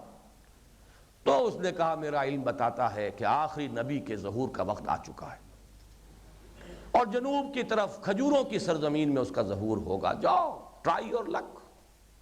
اتنی ہی تلاش ہے تمہارے اندر، اتنا ہی داعیہ مضبوط ہے، جاؤ. اب وہ ایک قافلے کے ساتھ چلتے ہیں، قافلے پر ڈاکوؤں کا حملہ ہوتا ہے، وہ گرفتار کر کے قیدی بنا کر اور غلام بنا کر بیچ دیے جاتے ہیں، لیکن خریدتا ہے مدینے کا یہودی. پہنچ گئے مدینے، حضور ابھی وہاں نہیں پہنچے ہیں. بہرحال یہ لمبی ایک داستان ہے. اس وقت مجھے تو جو کچھ عرض کرنا تھا اس حوالے سے کہ یہ داعیہ جب پیدا ہو جائے، وہ شخص جس کا مزاج تحقیقی ہے، پھر اس کے نزدیک زندگی کی کسی اور شے کی کوئی اہمیت نہیں ہوتی. اصل اہمیت ان مسائل کے حل کی. اب ذرا 5 سوالات گن لیجئے کہ بنیادی سوالات کیا ہیں. ہر شخص نے ان سوالوں کا کوئی نہ کوئی جواب اختیار کر رکھا ہے، یا تقلیداً غیر شعوری طور پر. چونکہ ہم مسلمانوں میں پیدا ہو گئے، ہمیں کچھ جوابات سکھا دیے گئے، وہ ہم نے یاد کر رکھے. کوئی ہندوؤں کے ہاں پیدا ہو گیا، اسے کچھ جوابات بتا دیے گئے، وہ انہیں لیے پھرتا. کوئی عیسائیوں کے ہاں پیدا ہو گئے، تقلیدی مزاج کے حامل ہیں، جو کچھ وہاں ہو رہا ہے وہ کر رہے ہیں، اور جو کچھ لوگ مانتے ہیں وہ مان رہے ہیں. شعوری یا غیر شعوری طور پر ان سوالات کا جواب ہر شخص کے پاس ہے، اس لیے کہ اس کا رویہ بتائے گا، اس کا ایٹیچیوڈ بتائے گا کہ یہ کون سے جوابات پر مبنی ہے. وہ 5 سوالات، بلکہ جب میں یہ نوٹس لکھ رہا تھا تو مجھے وہ حدیث بھی یاد آئی، 5 ہی کا ہنسا وہاں بھی آیا ہے. لن تزول قدم ابن آدم حتی یسأل عن 5. قیامت کے دن اللہ تعالیٰ کی عدالت میں کٹہرے سے ہل نہیں سکیں گے ابن آدم کے قدم جب تک 5 سوالوں کا جواب نہ لے لیا جائے. عن عمره فيما افناه وعن شبابه فيما ابلاه وعن ماله من اين اكتسبه وفيما انفقه وعما عمل فيما علم. ہم نے عمر دی تھی 80 برس، کہاں گنوائی. جوانی دی تھی، شباب کا دور، کہاں گلائی جوانی. مال کہاں سے کمایا، حلال سے کہ حرام سے. خرچ کہاں کیا، علل و تللوں میں یا ادائے حقوق میں. اور جو علم حاصل کیا تھا اس میں عمل کتنا کیا. اسی طرح 5 سوالات ہیں یہ میٹافزیکل، جو شعوری یا غیر شعوری طور پر ہر انسان کے سامنے ہے. ان کا کوئی نہ کوئی جواب بہرحال اس نے اختیار کیا ہے، چاہے سوال اس کے سامنے نہ آئے. پہلا سوال یہ ہے کہ اس کائنات کی حقیقت کیا ہے. یہ ہمیشہ سے ہے اور ہمیشہ رہے گی. یہ خود بخود بن گئی ہے، خود بخود چل رہی ہے، یہاں اس کی تخلیق ہوئی ہے کسی وقت معین پر اور کسی وقت معینہ کے لیے، مدت معینہ کے لیے. اگر تخلیق ہوئی ہے تو خالق کون ہے؟ اگر اس کا خالق ہے کوئی تو اس کی صفات کیا ہے؟ اس کا اور اس کائنات کا ربط و تعلق کیا ہے؟ اس سے کوئی رابطے کی شکل ہے کہ نہیں ہے؟ بنیادی سوالات ہیں. پہلی یہ ایک گروپ ہے، یہ میں نے ایک سوال کو سپلٹ کیا ہے. دوسرا سوال، خود میں کیا ہوں، میری حقیقت کیا ہے؟ وہی جو میں نے ابھی سنایا آپ کو، بلے کی جانا میں کون، Who am I؟ کیا میں بھی بس حیوانات کی طرح کا ایک حیوان ہوں، یا اس سے کوئی کوالٹیٹیو ڈیفرنس ہے، کمیت کا فرق ہے یا کوئی کیفیت کا فرق ہے؟ دوسرے حیوانات کی طرح حیوان یا کچھ اور مختلف؟ اگر کوئی فرق ہے تو پھر کیا ہے، واضح ہونا چاہیے۔ پھر میری زندگی کی حقیقت کیا ہے؟ تیسرا سوال، آیا فرام برتھ ٹو ڈیتھ بس یہی زندگی ہے؟ ہاں اس میں شامل کر لیجئے اور مادی وجود کے 9 مہینے اور جو ماں کے پیٹ میں گزارے تھے، کیا بس یہی کچھ ہے میرا وجود؟ Is death the end؟ کیا یہ خاتمہ ہے، یا موت کے سرحد کے پار بھی میرے وجود کا کوئی تسلسل ہے؟ اگر ہے تو کیسے ہے؟ اس کے بارے میں معلومات ہونی چاہیے، اس کی کیا کیفیات ہوں گی۔ اس سے بھی آگے ایک سوال ہے، برتھ سے پہلے، اس دنیا میں آنے سے پہلے بھی کوئی وجود تھا میرا؟ کہاں سے آیا ہوں؟ زندگی صرف اس پیدائش سے موت تک کا وقفہ ہے، یا موت کے بعد اور پیدائش سے پہلے بھی میری زندگی کا کوئی دور تھا؟ چوتھا سوال، علم کی حقیقت کیا ہے؟ ایک علم تو ہم سب جانتے ہیں، حواس خمسہ سے حاصل ہو رہا ہے، آنکھ دیکھتی ہے، کان سنتے ہیں، یہ چھو کر بھی کچھ معلومات حاصل ہوتی ہیں، چکھ کر بھی ہوتی ہیں، سونگ کر بھی ہوتی ہیں۔ ابھی بھول جائیے وہ ایکسٹرا سینسری پرسیپشن کو، وہ تو حالیہ دور کی بات ہے، ورنہ تو حواس خمسہ ہی تھے انسان کے، حواس 5۔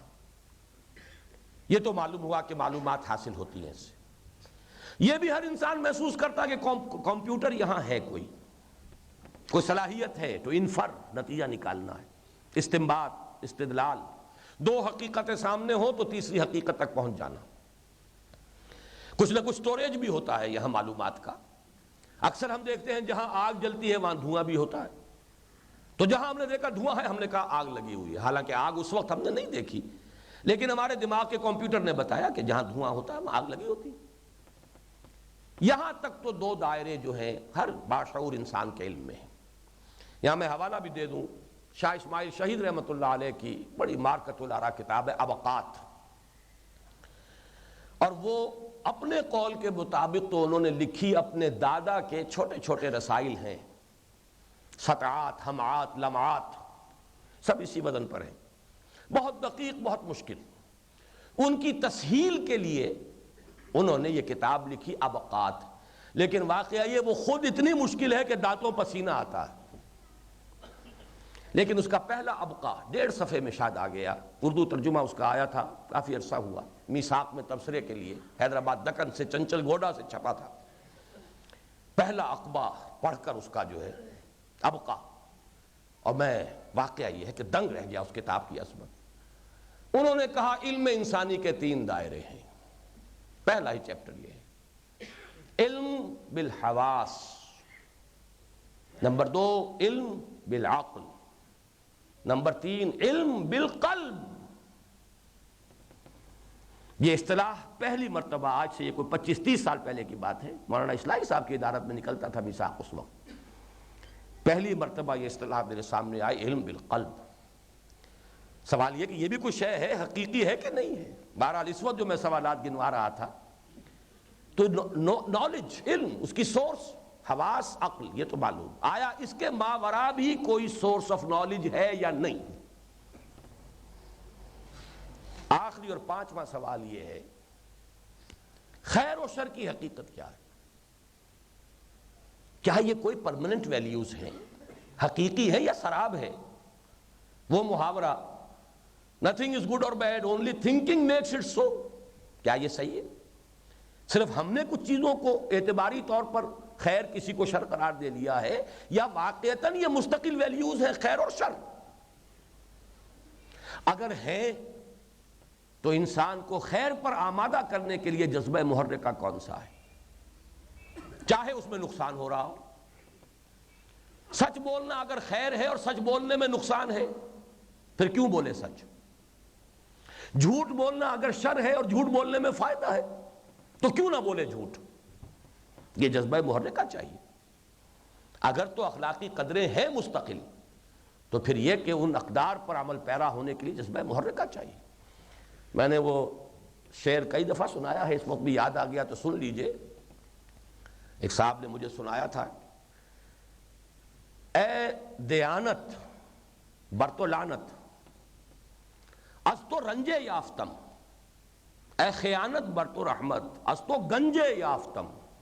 اے خیانت تجھ پر رحمت ہو، تیرے ذریعے سے مجھے خزانے ملے، اور اے دیانت تجھ پر لعنت ہو، تیری وجہ سے تو دوست بھی دشمن بن گیا. سچی بات کہیے تو دوست بھی دشمن بن جائے گا. اے دیانت بر تو لعنت از تو رنجے یافتم، اے خیانت بر تو رحمت از تو گنجے یافتم. سوال یہ ہے کہ اگر دیانت خیر ہے، خیانت شر ہے، تو انسان کو امانت پر اور دیانت پر قائم رکھنے والی شے کون سی ہے؟ یہ 5 سوالات ہیں. اب ان کو آپ نے نوٹ کر لیا ہوگا. میٹا فزکس کے اور فلسفے کے یہ مختلف شعبے ہیں. سائیکالوجی یہ انسان کی اس حقیقت سے، باطنی حقیقت سے بحث کرتی ہے، اس کے محرکات کیا ہیں، آیا وہ صرف حیوان ہے، اس کا بیہیویئر کیا ہے. ایتھکس، اخلاقیات، خیر اور شر، اور خیر اور شر اگر ہیں تو جذبہ محرکہ کہاں سے لائیں؟ نظام کون سا ہو اخلاقیات کا؟ میٹا فزکس کیا حقیقت ہے کائنات کی، وجود کی ماہیت، اور ایپسٹیمولوجی حقیقت علم، ماہیت علم. یہ تمام شعبے فلسفے کے ہیں، اور یہی 5 سوالات ہیں جن کے جوابات سے ایمان بحث کرتا ہے. میری گفتگو کا دوسرا حصہ ختم ہوا. موضوع کیا ہے؟ فلسفہ ما بعد الطبیعیات. اب آئیے تیسری بات پر، جوابات. ان سوالات کے جوابات 2 طریقے پر تاریخ انسانی میں پیش کیے گئے. ایک فلاسفہ اور حکماء کی طرف سے، انہوں نے عقل اور منطق کے گھوڑے دوڑائے، جو معلومات حاصل ہوئی تھی حواس کے ذریعے سے، عقل کی قوتوں کو بروئے کار لا کر اس سے نظریات مدون کیے.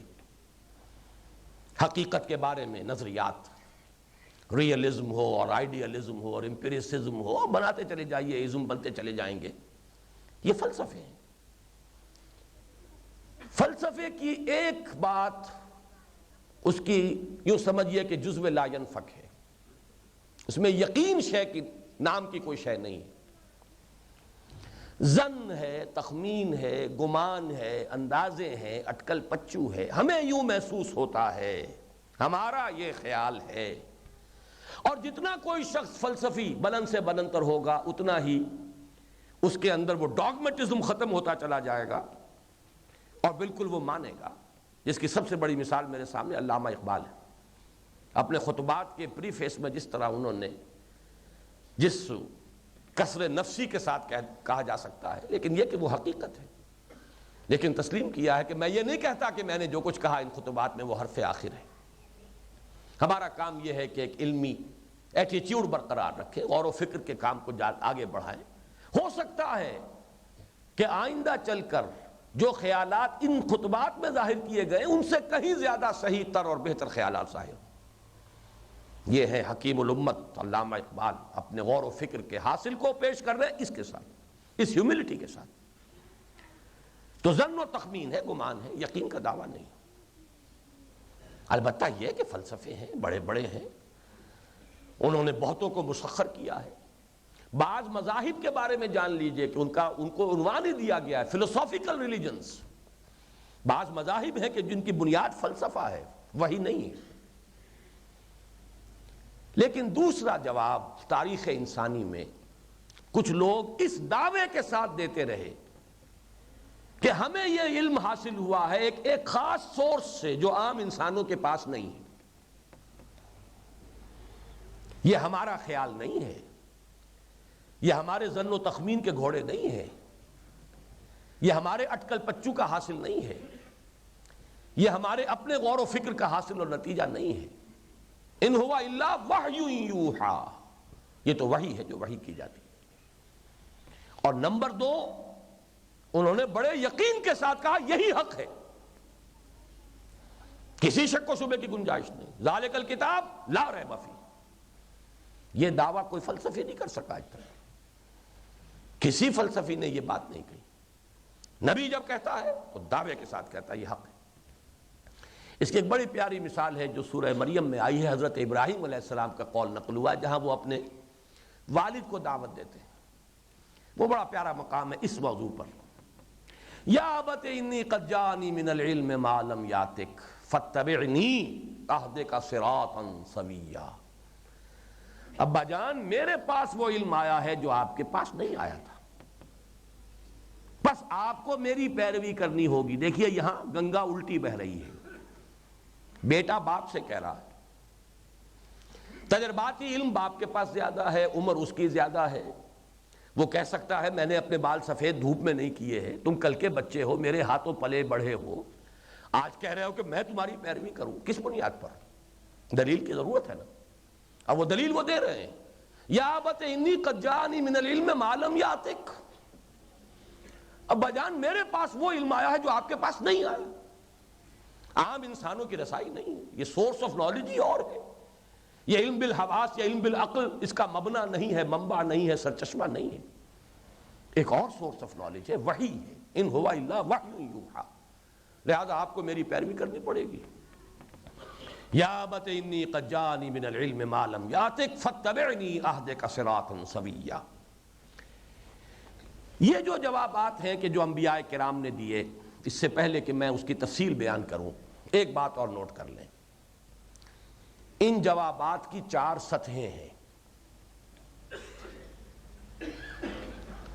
لوگوں کے عقلی سطحیں مختلف ہیں، لیولز آف کانشسنس، انسان سب کے سب ایک سطح پر نہیں ہے علم اور فہم اور شعور کے اعتبار سے، لہذا ان جوابات کی بھی 4 سطحیں ہیں۔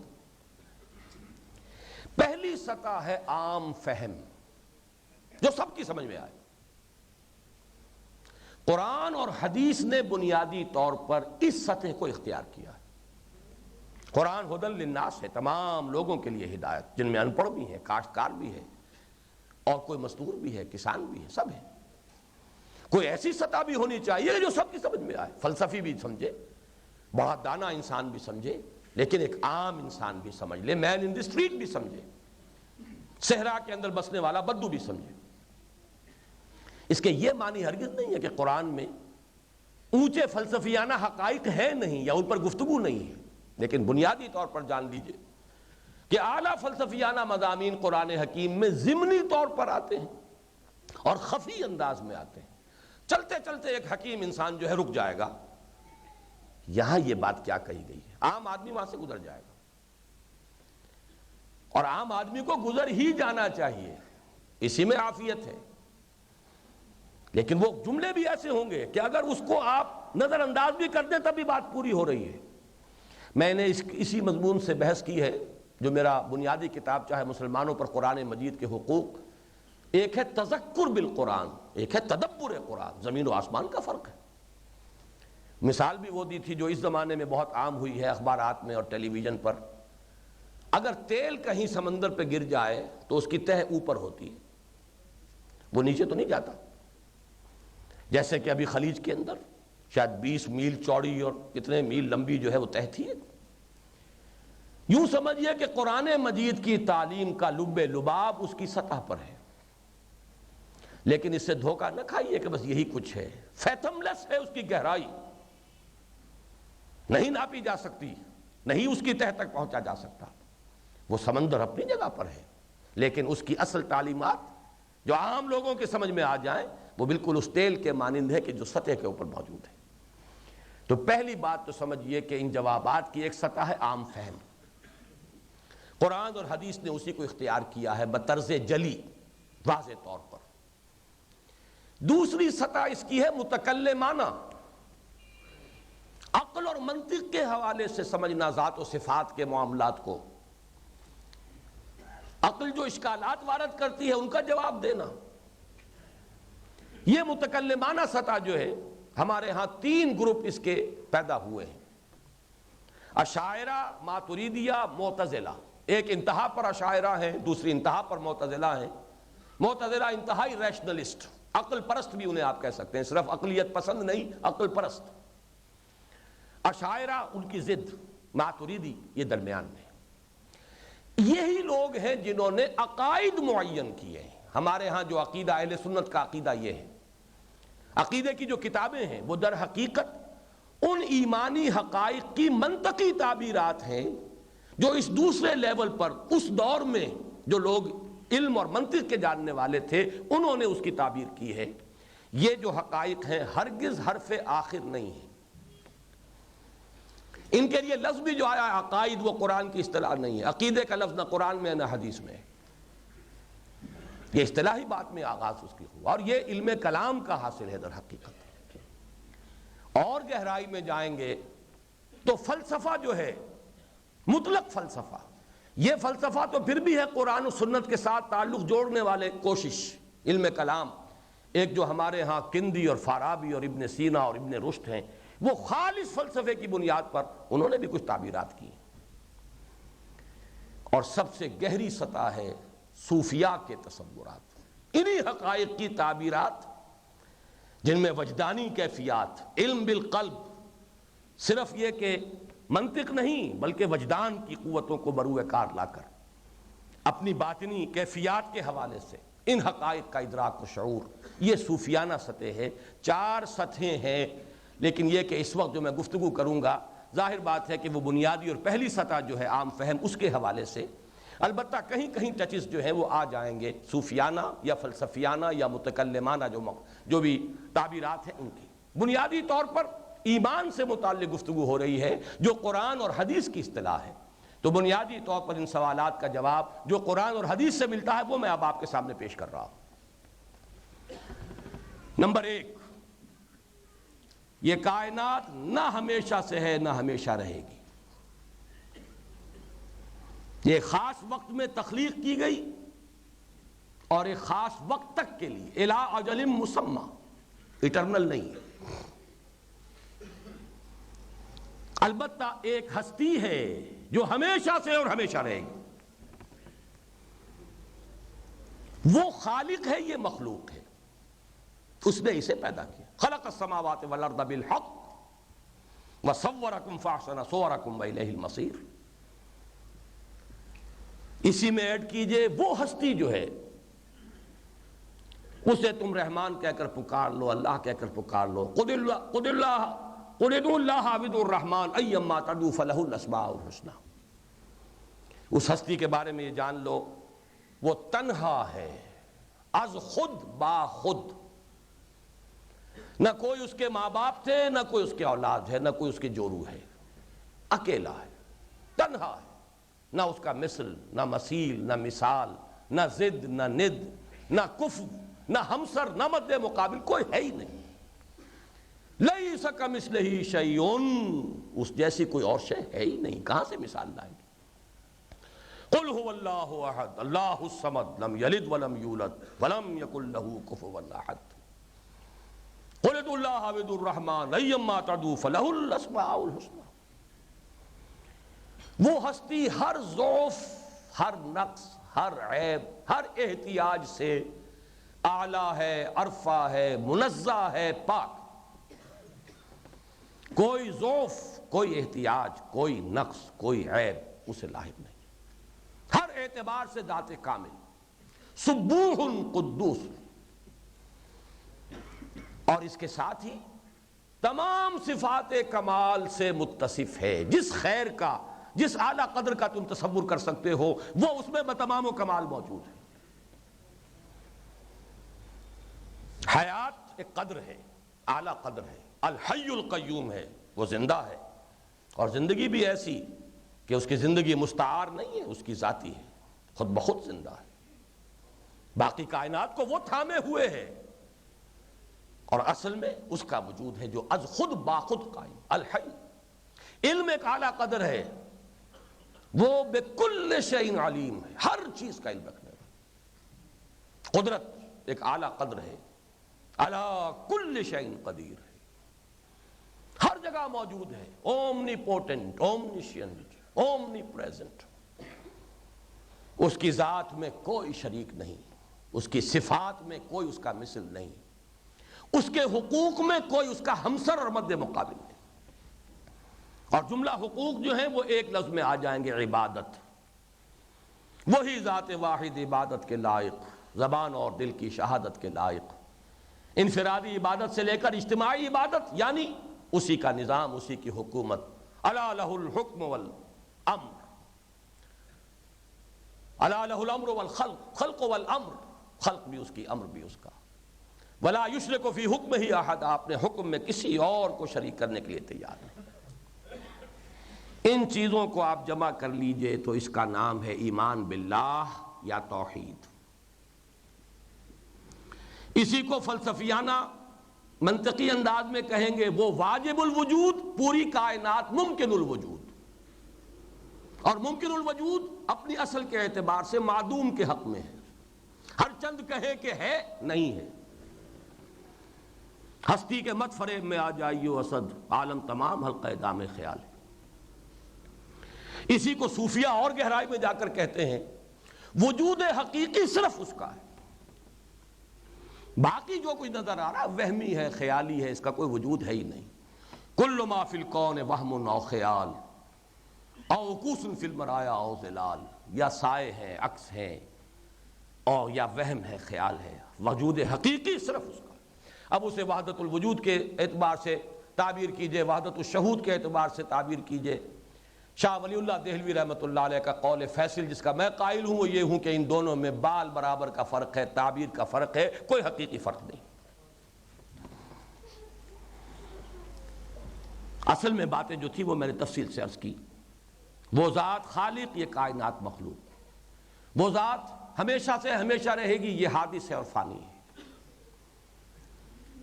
وہ ذات تنہا ہے اپنی ذات میں، اپنی صفات میں، اپنے حقوق میں، اپنے اختیارات میں. وہ کسی کو شریک نہیں کرتا اپنے حکم میں. لا یشرک فی حکمہ احد. نمبر 2، اسی نے انسان کو پیدا کیا. دیکھیے یہ جو میں نے ابھی عرض کیا کہ یہ کائنات حادث اور فانی ہے، اس کے لیے ذرا یہ 2 آیات نوٹ کر لیں. کل شیء ہالک الا وجہہ، ہر شے ہلاک ہو جانے والی ہے سوائے اس کے روح انور کے. بلکہ اس کو غالباً مولانا روم نے استعمال کیا ہے. کل شیء ہالک جز وجہ او، گر نئی در وجہ او ہستی مجو. ہر شے اس کے سوا ہالک ہے، اصل میں نظر آ رہی ہے، حقیقت اس کی کچھ نہیں ہے.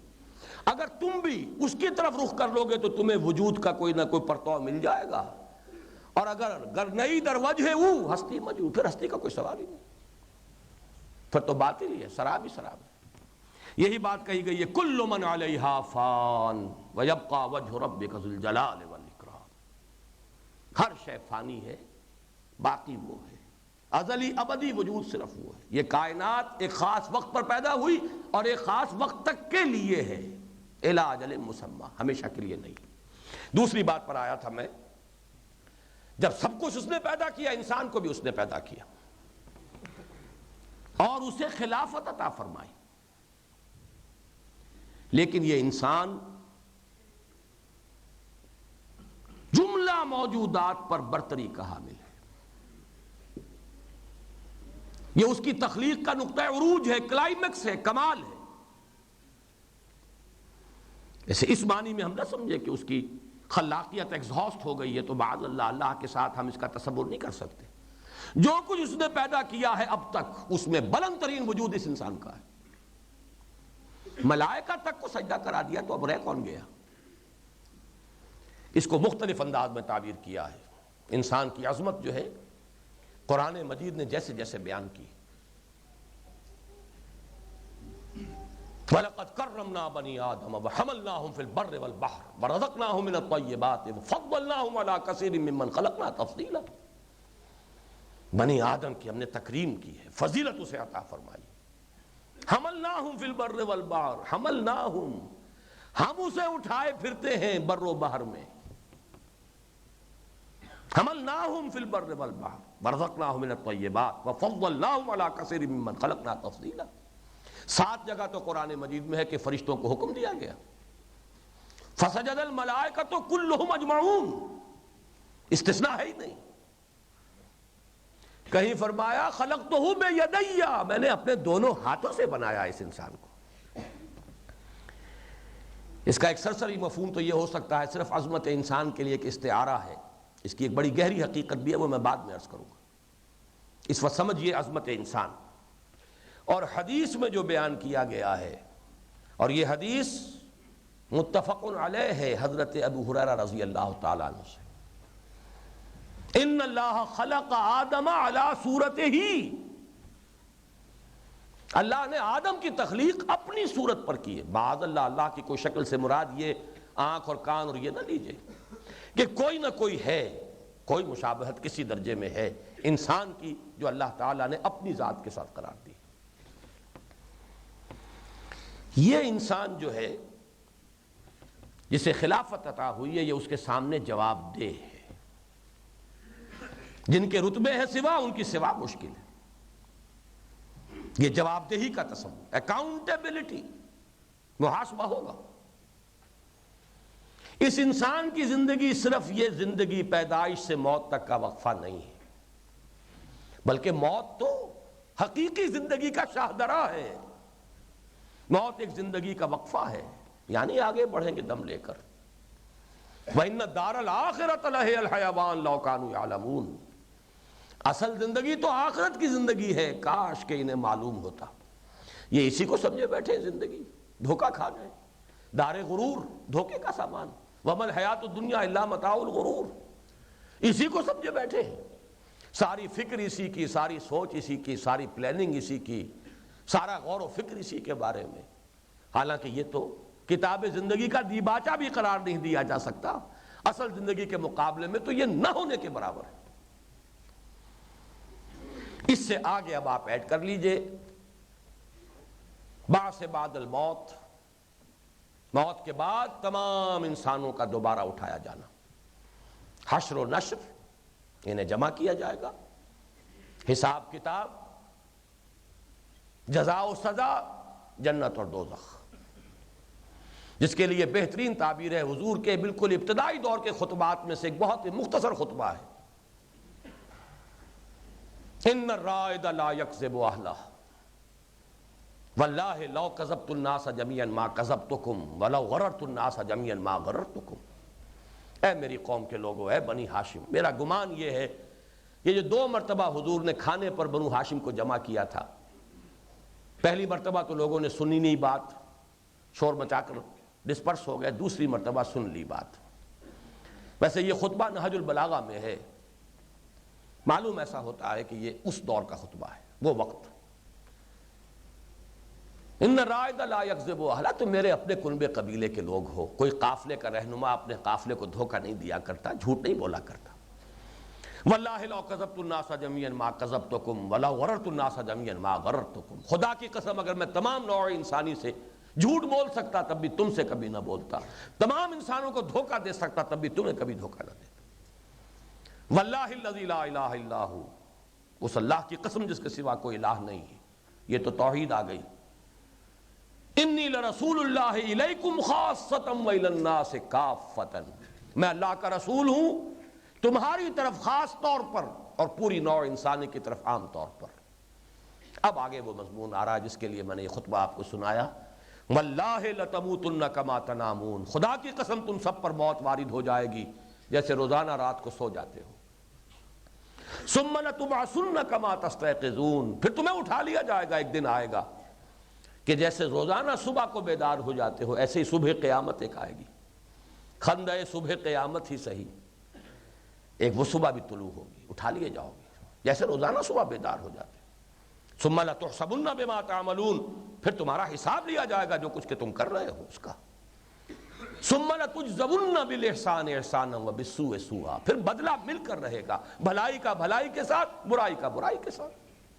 وَإِنَّهَا لَجَنَّةٌ أَبَدًا أَوْ لَنَارٌ أَبَدًا، اور وہ کیا ہے، یا جنت ہے ہمیشہ ہمیش کے لیے، اور یا دوزخ ہے اور آگ ہے ہمیشہ ہمیش کے لیے۔ اس کو آپ جمع کر لیجئے، ان حقائق کو، اس کا نام ہے ایمان بالآخرہ یا معاد۔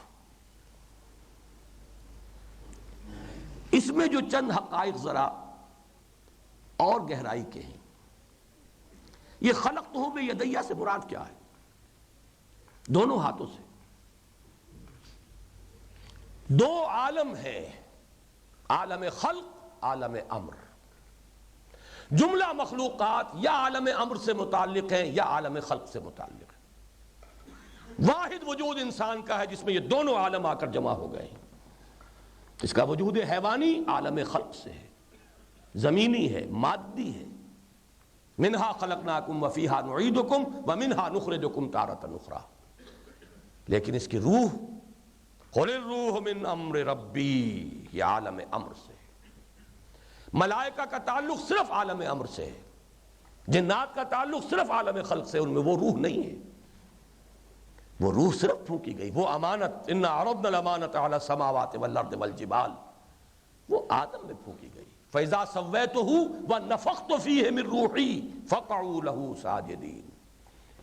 جب میں اس کو تیار کر لوں، اس کی تکمیل کر لوں، نوک پلک سنوار دوں اور اس میں اپنی روح میں سے پھونک دوں تو گر پڑنا اس کے سامنے سجدے میں.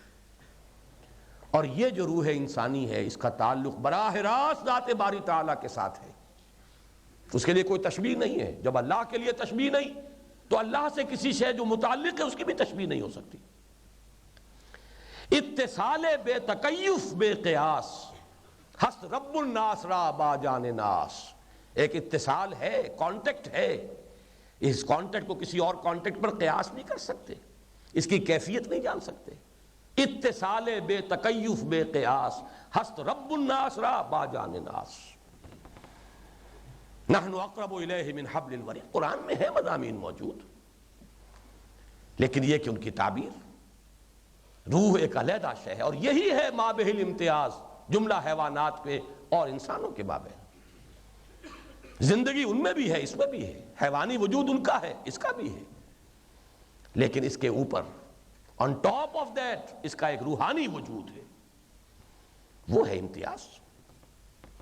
اسی لیے وہی صرف اس کو ہوتی ہے کہ وہی در حقیقت کانٹیکٹ ہے روح کا روح کے ساتھ. فَإِنَّهُ نَزَّلَهُ عَلَىٰ قَلْبِكَ، قلب محمدی پر صلی اللہ علیہ وسلم نازل ہوا ہے. نغمہ وہی ہے نغمہ کہ جس کو روح سنے اور روح سنائے.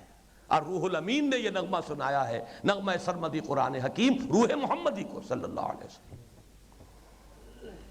اور اس سے آگے جائیے. زندگی ایک تو یہ ہے جو ہم یہاں بتا رہے ہیں، ایک اصلی زندگی وہ ہے ابدی جو آخرت کی زندگی ہے. ایک زندگی اور بھی ہے جو ہم پہلے گزار چکے یہاں آنے سے پہلے. اس وقت ہم صرف عالم امر کی شے تھے، عالم خلق میں ابھی ہمارا وجود نہیں تھا. ارواح تھیں، ان ارواحوں کو پیدا کیا گیا، روحوں کو پیدا کیا گیا. ان سے سوال کیا گیا تھا، میں بھی تھا، آپ بھی تھے، ہر انسان تھا. الستو بربکم قالوا بلی. پھر ان ارواح انسانیہ کو کسی کولڈ سٹوریج میں رکھ دیا گیا ہے. اب جیسے جیسے عالم خلق میں کوئی ہیولہ تیار ہوتا ہے رحم مادر میں، اس کی روح لا کر اس کے ساتھ شامل کر دی جاتی ہے.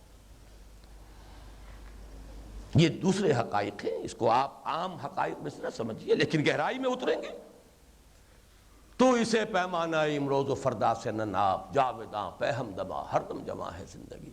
قلزم ہستی سے تو ابرا ہے مانند حباب، اس زیاں خانے میں تیرا امتحان ہے زندگی. خلق الموت والحیات لیبلوکم ایکم احسن عملا. بہرحال اس پورے مجموعے کو جمع کیجئے تو بعث بعد الموت، جنت اور دوزخ، یہ چیزیں ہیں کہ جو ہمارے اس ایمان کا جزو لازم. تیسری چیز پر آئیے. جب اکاؤنٹیبلٹی کا کانسیپٹ ہے کہ انسان جواب دہ ہے، یہ امتحان کا ایک وقفہ ہے. اس ضیاء خانے میں تیرا امتحان ہے زندگی، تو ایک سوال خود بخود پیدا ہوتا ہے، اور وہ یہ ہے کہ ہمیں دیا کیا گیا ہے جس کا حساب لیا جا رہا ہے، پڑھایا کیا گیا ہے جس کا کہ اب امتحان لیا جا رہا ہے. اس کا جواب ہے جو اب اس ما بعد طبیعات ایمانیہ جو ہے اس کا یہ تیسرا جز ہے. ہر انسان اکاؤنٹیبل ہے، رسپانسیبل ہے، جواب دہ ہے ان استعدادات کی بنیاد پر کہ جو اس میں بنیادی طور پر ودیت شدہ ہیں۔ انا خلقنا الانسان من نطفۃ امشاج نبتلیہ فجعلناہ سمیعا بصیرا، ہم نے انسان کو ملے جلے نطفے سے بنایا تاکہ اسے آزمائیں، پرکھیں، جانچیں، تو ہم نے اسے سمیع اور بصیر بنایا، سماعت اور بصارت دی۔ ان السمع والبصر والفؤاد کل اولئک کان عنہ مسئولا، متکلمین کے نزدیک اہم ترین شے عقل ہے، عقل کی بنیاد پر انسان جواب دہ ہے اللہ کے ہاں۔ عقل دی ہے اللہ نے، عقل سے پہچانو۔ جب دھوئیں کو دیکھ کر پہچان لیتے ہو کہ آگ لگی ہوئی ہے، اس پوری کائنات کو دیکھ کر ہمیں نہیں پہچان سکتے؟ ایک ایک شے ہماری آیت ہے، ہماری نشانی ہے۔ برگ درختان سبز در نظر ہوشیار، ہر ورق دفتر است از معرفت کردگار، ہمیں نہیں پہچان سکتے۔ آنکھیں ہی بند رکھنے پر مصر ہو انسان تو بات دوسری ہے، ورنہ تسبح لہ السماوات السبع والارض ومن فیہن وَإِن مِّن شَيْءٍ إِلَّا يُسَبِّحُ بِحَمْدِهِ وَلَٰكِن لَّا تَفْقَهُونَ تَسْبِيحَهُ، ذرہ ذرہ اس کی تسبیح اور تحمید میں لگا ہوا ہے۔ تیسری چیز جو انسان کو دی گئی، ودیت کر کے بھیجی گئی، بھیجا گیا انسان کو، وہ نیکی اور بدی کا شعور ہے۔ وَنَفْسٍ وَمَا سَوَّاهَا فَأَلْهَمَهَا فُجُورَهَا وَتَقْوَاهَا، معلوم ہوا کہ نیکی اور بدی، فجور اور تقوی مستقل ویلیوز ہیں، یہ آربیٹریری نہیں ہے، یہ خیالی اور وہمی نہیں ہے، یہ ہمارے ذہن کی تراشیدہ نہیں ہے۔ خیر خیر ہے، شر شر ہے، اور فطرت انسانی اس سے واقف ہے۔ انسان جانتا ہے، by his very nature he knows what is evil what is good۔ یہی وجہ ہے قرآن نے نیکی کے لیے لفظ استعمال کیا، معروف، پہچانی ہوئی چیز،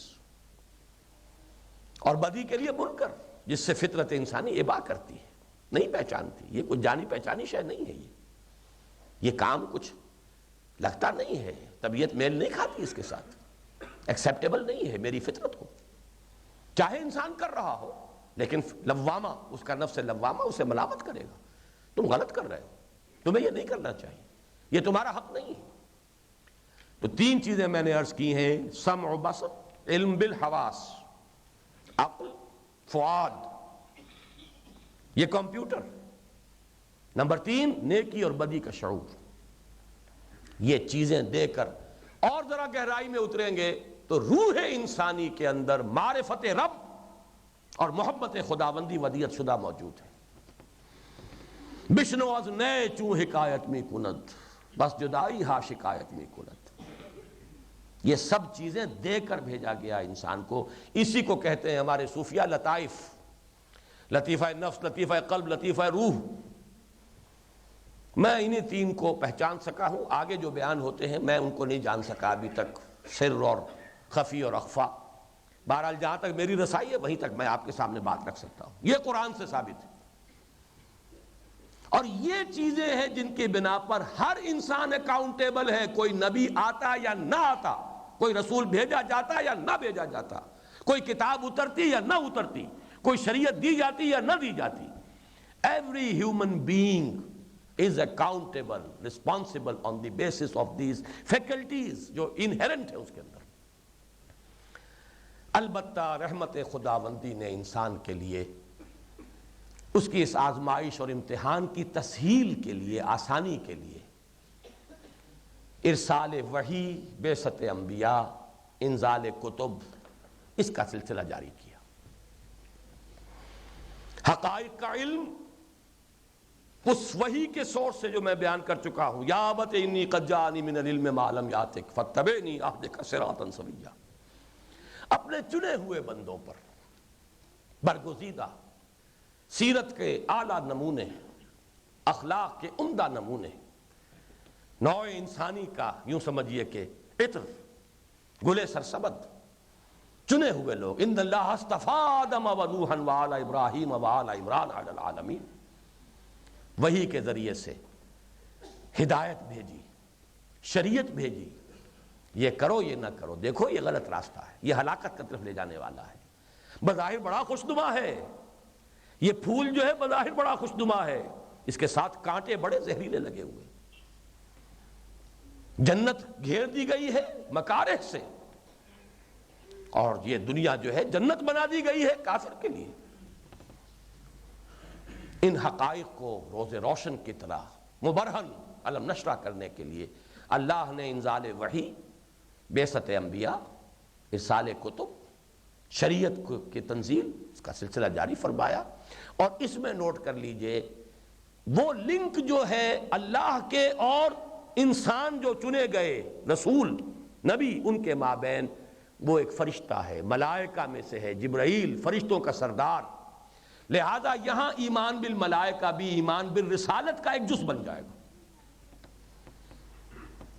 ان اللہ یستفی من الملائکۃ رسلا ومن الناس، اللہ چن لیتا ہے، پسند کر لیتا ہے انسانوں میں سے بھی اپنے رسول، ایلچی، پیغامبر، اور فرشتوں میں سے بھی۔ فرشتوں میں سے جبرائیل ہے، اللہ سے تلقی انہوں نے کی ہے۔ انسانوں میں سے محمد ہے صلی اللہ علیہ وسلم، جبرائیل نے پہنچایا ہے محمد کو صلی اللہ علیہ وسلم۔ چونکہ جبرائیل فرشتے نورانی الاصل ہے، نوری الاصل، قرب ہے اللہ تعالیٰ سے۔ یہ رسول انسان ہے، بشر ہے، انہیں قرب ہے عالم انسانی سے، اور درمیان میں لنک جو ہے ایک رسول یا ایلچی فرشتوں میں سے، ایک رسول یا ایلچی انسانوں میں سے، لنک مکمل ہو گیا۔ اب یہ اپنے عمل سے بھی نمونہ پیش کریں، زبان سے بھی تبلیغ کریں، کردار سے بھی تبلیغ کریں، جو تعلیم آئی ہے اس کا عملی نمونہ انفرادی اور اجتماعی شکل میں دنیا کے سامنے رکھ دیں، تاکہ اب یہ لفظ نوٹ کر لیجئے، اتمام حجت ہو جائے۔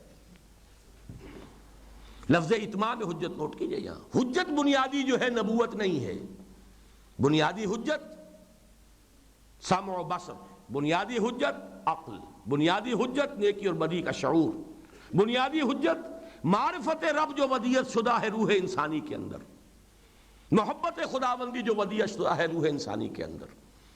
اصل یہ 5 حجتیں ہیں انسان پر۔ اتمام حجت ہے جو ہوا ہے بعثت انبیاء، بعثت رسل، انزال کتب، وحی کے سلسلے کے ذریعے سے، اور جو ختم ہوا تکمیل کو پہنچا محمد الرسول اللہ صلی اللہ علیہ وسلم۔ ان سب چیزوں کو جمع کر لیجئے، یہ ہے ایمان بالرسالت، ایمانیات ثلاثہ۔ یہ میرا تیسرا موضوع تھا۔ ایمان کا موضوع ما بعد الطبیعاتی مسائل، ان کے جوابات حکماء اور فلاسفہ کے ذریعے سے بھی آئے، وہ ہم فلسفوں کے نام سے جانتے ہیں، اور انبیاء نے پیش کیے، وہ ایمان ہے۔ انبیاء نے جو کچھ جوابات دیے وہ یہ ہیں۔ ان کی ایک سطح وہ ہے جو کہ قرآن اور حدیث میں ملے گی، موٹی موٹی چیزیں۔ ان کی مثال یوں سمجھیے کہ بہت سے آئس برگ ہیں سمندر کے اندر، اوپر سے ٹپس نظر آ رہی ہیں۔ عام فہم چیزیں وہی ہیں جو سب کو نظر آ رہی ہیں، ٹپس ہیں۔ آمنت باللہ وملائکتہ وکتبہ ورسلہ والیوم الآخر والقدر خیرہ وشرہ من اللہ تعالی والبعث بعد الموت، بس یہ باتیں آپ نے مان لی، ایمان ہو گیا۔ یہ ٹپس ہیں آئس برگز کے، ہر ایک کے نیچے کیا کچھ ہے، حکمت، فلسفہ، اس کے پیچھے دلائل، گہرائیاں، ان حقیقت، ان کے جیسے کہ آیا ہے قرآن مجید میں لَتَرْكَبُنَّ طَبَقًا عَنْ طَبَقٍ، ایسے ہی جیسے جیسے گہرائی میں اترو گے اس کی جو حقیقت منکشف ہوگی۔ وہاں ہر شخص اپنے ذہن کے رسائی کے اعتبار سے پروپورشنیٹلی پہنچے، ورنہ ایمان کیا ہے؟ اسی لیے میں نے سورہ بقرہ کی بالکل آغاز، اختتام اور وسط سے وہ میں نے آج کوٹ کی تھی شروع میں۔ الف لام میم ذالک الکتاب لا ریب فیہ ھدی للمتقین الذین یؤمنون بالغیب ویقیمون الصلاۃ ومما رزقناہم ینفقون والذین یؤمنون بما انزل الیک وما انزل من قبلک وبالآخرۃ ھم یوقنون اولئک علی ھدی من ربہم واولئک ھم المفلحون۔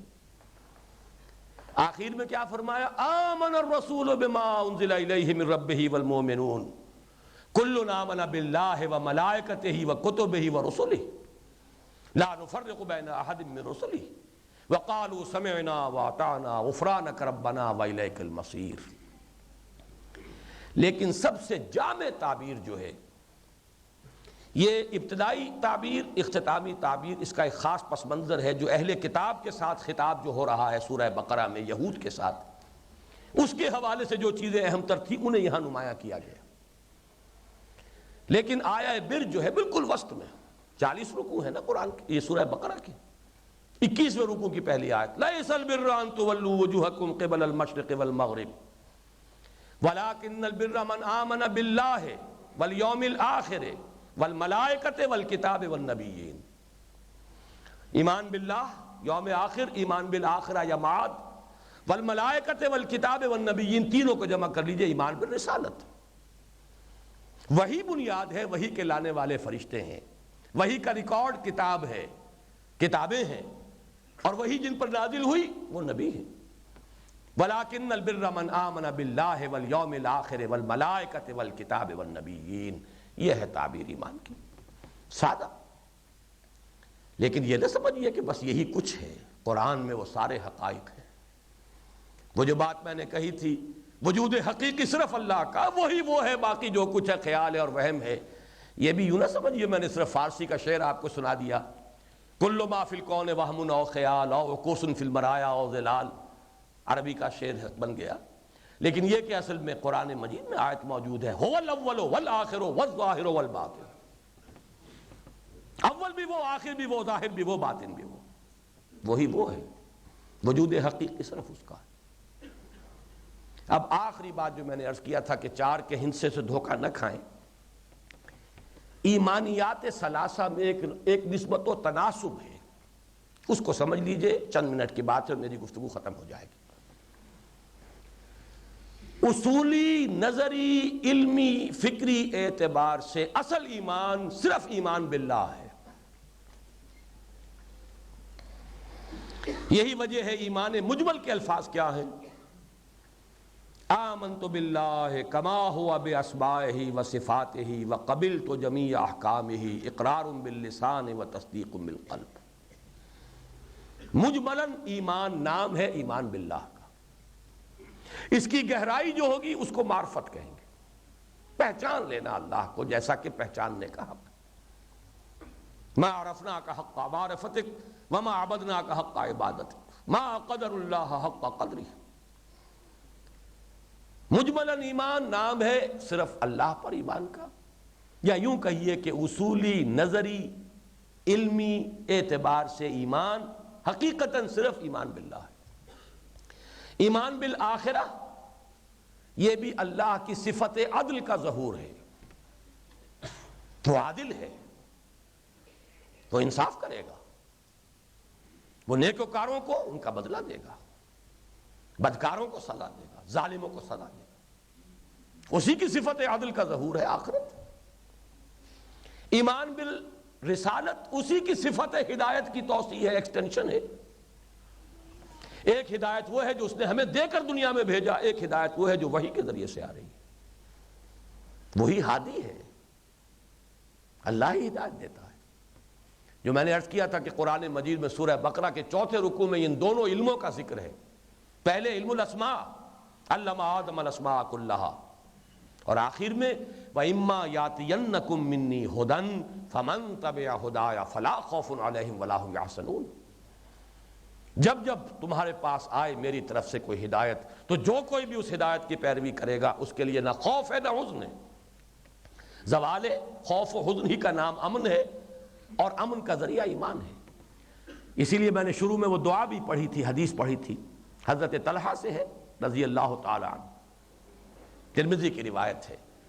نیا چاند جب بھی دیکھتے تھے حضور دعا مانگتے تھے، اللہم احلہ علینا بالامن والایمان والسلامت والاسلام۔ امن کا تعلق ایمان سے ہے، سلامتی کا تعلق اسلام سے ہے۔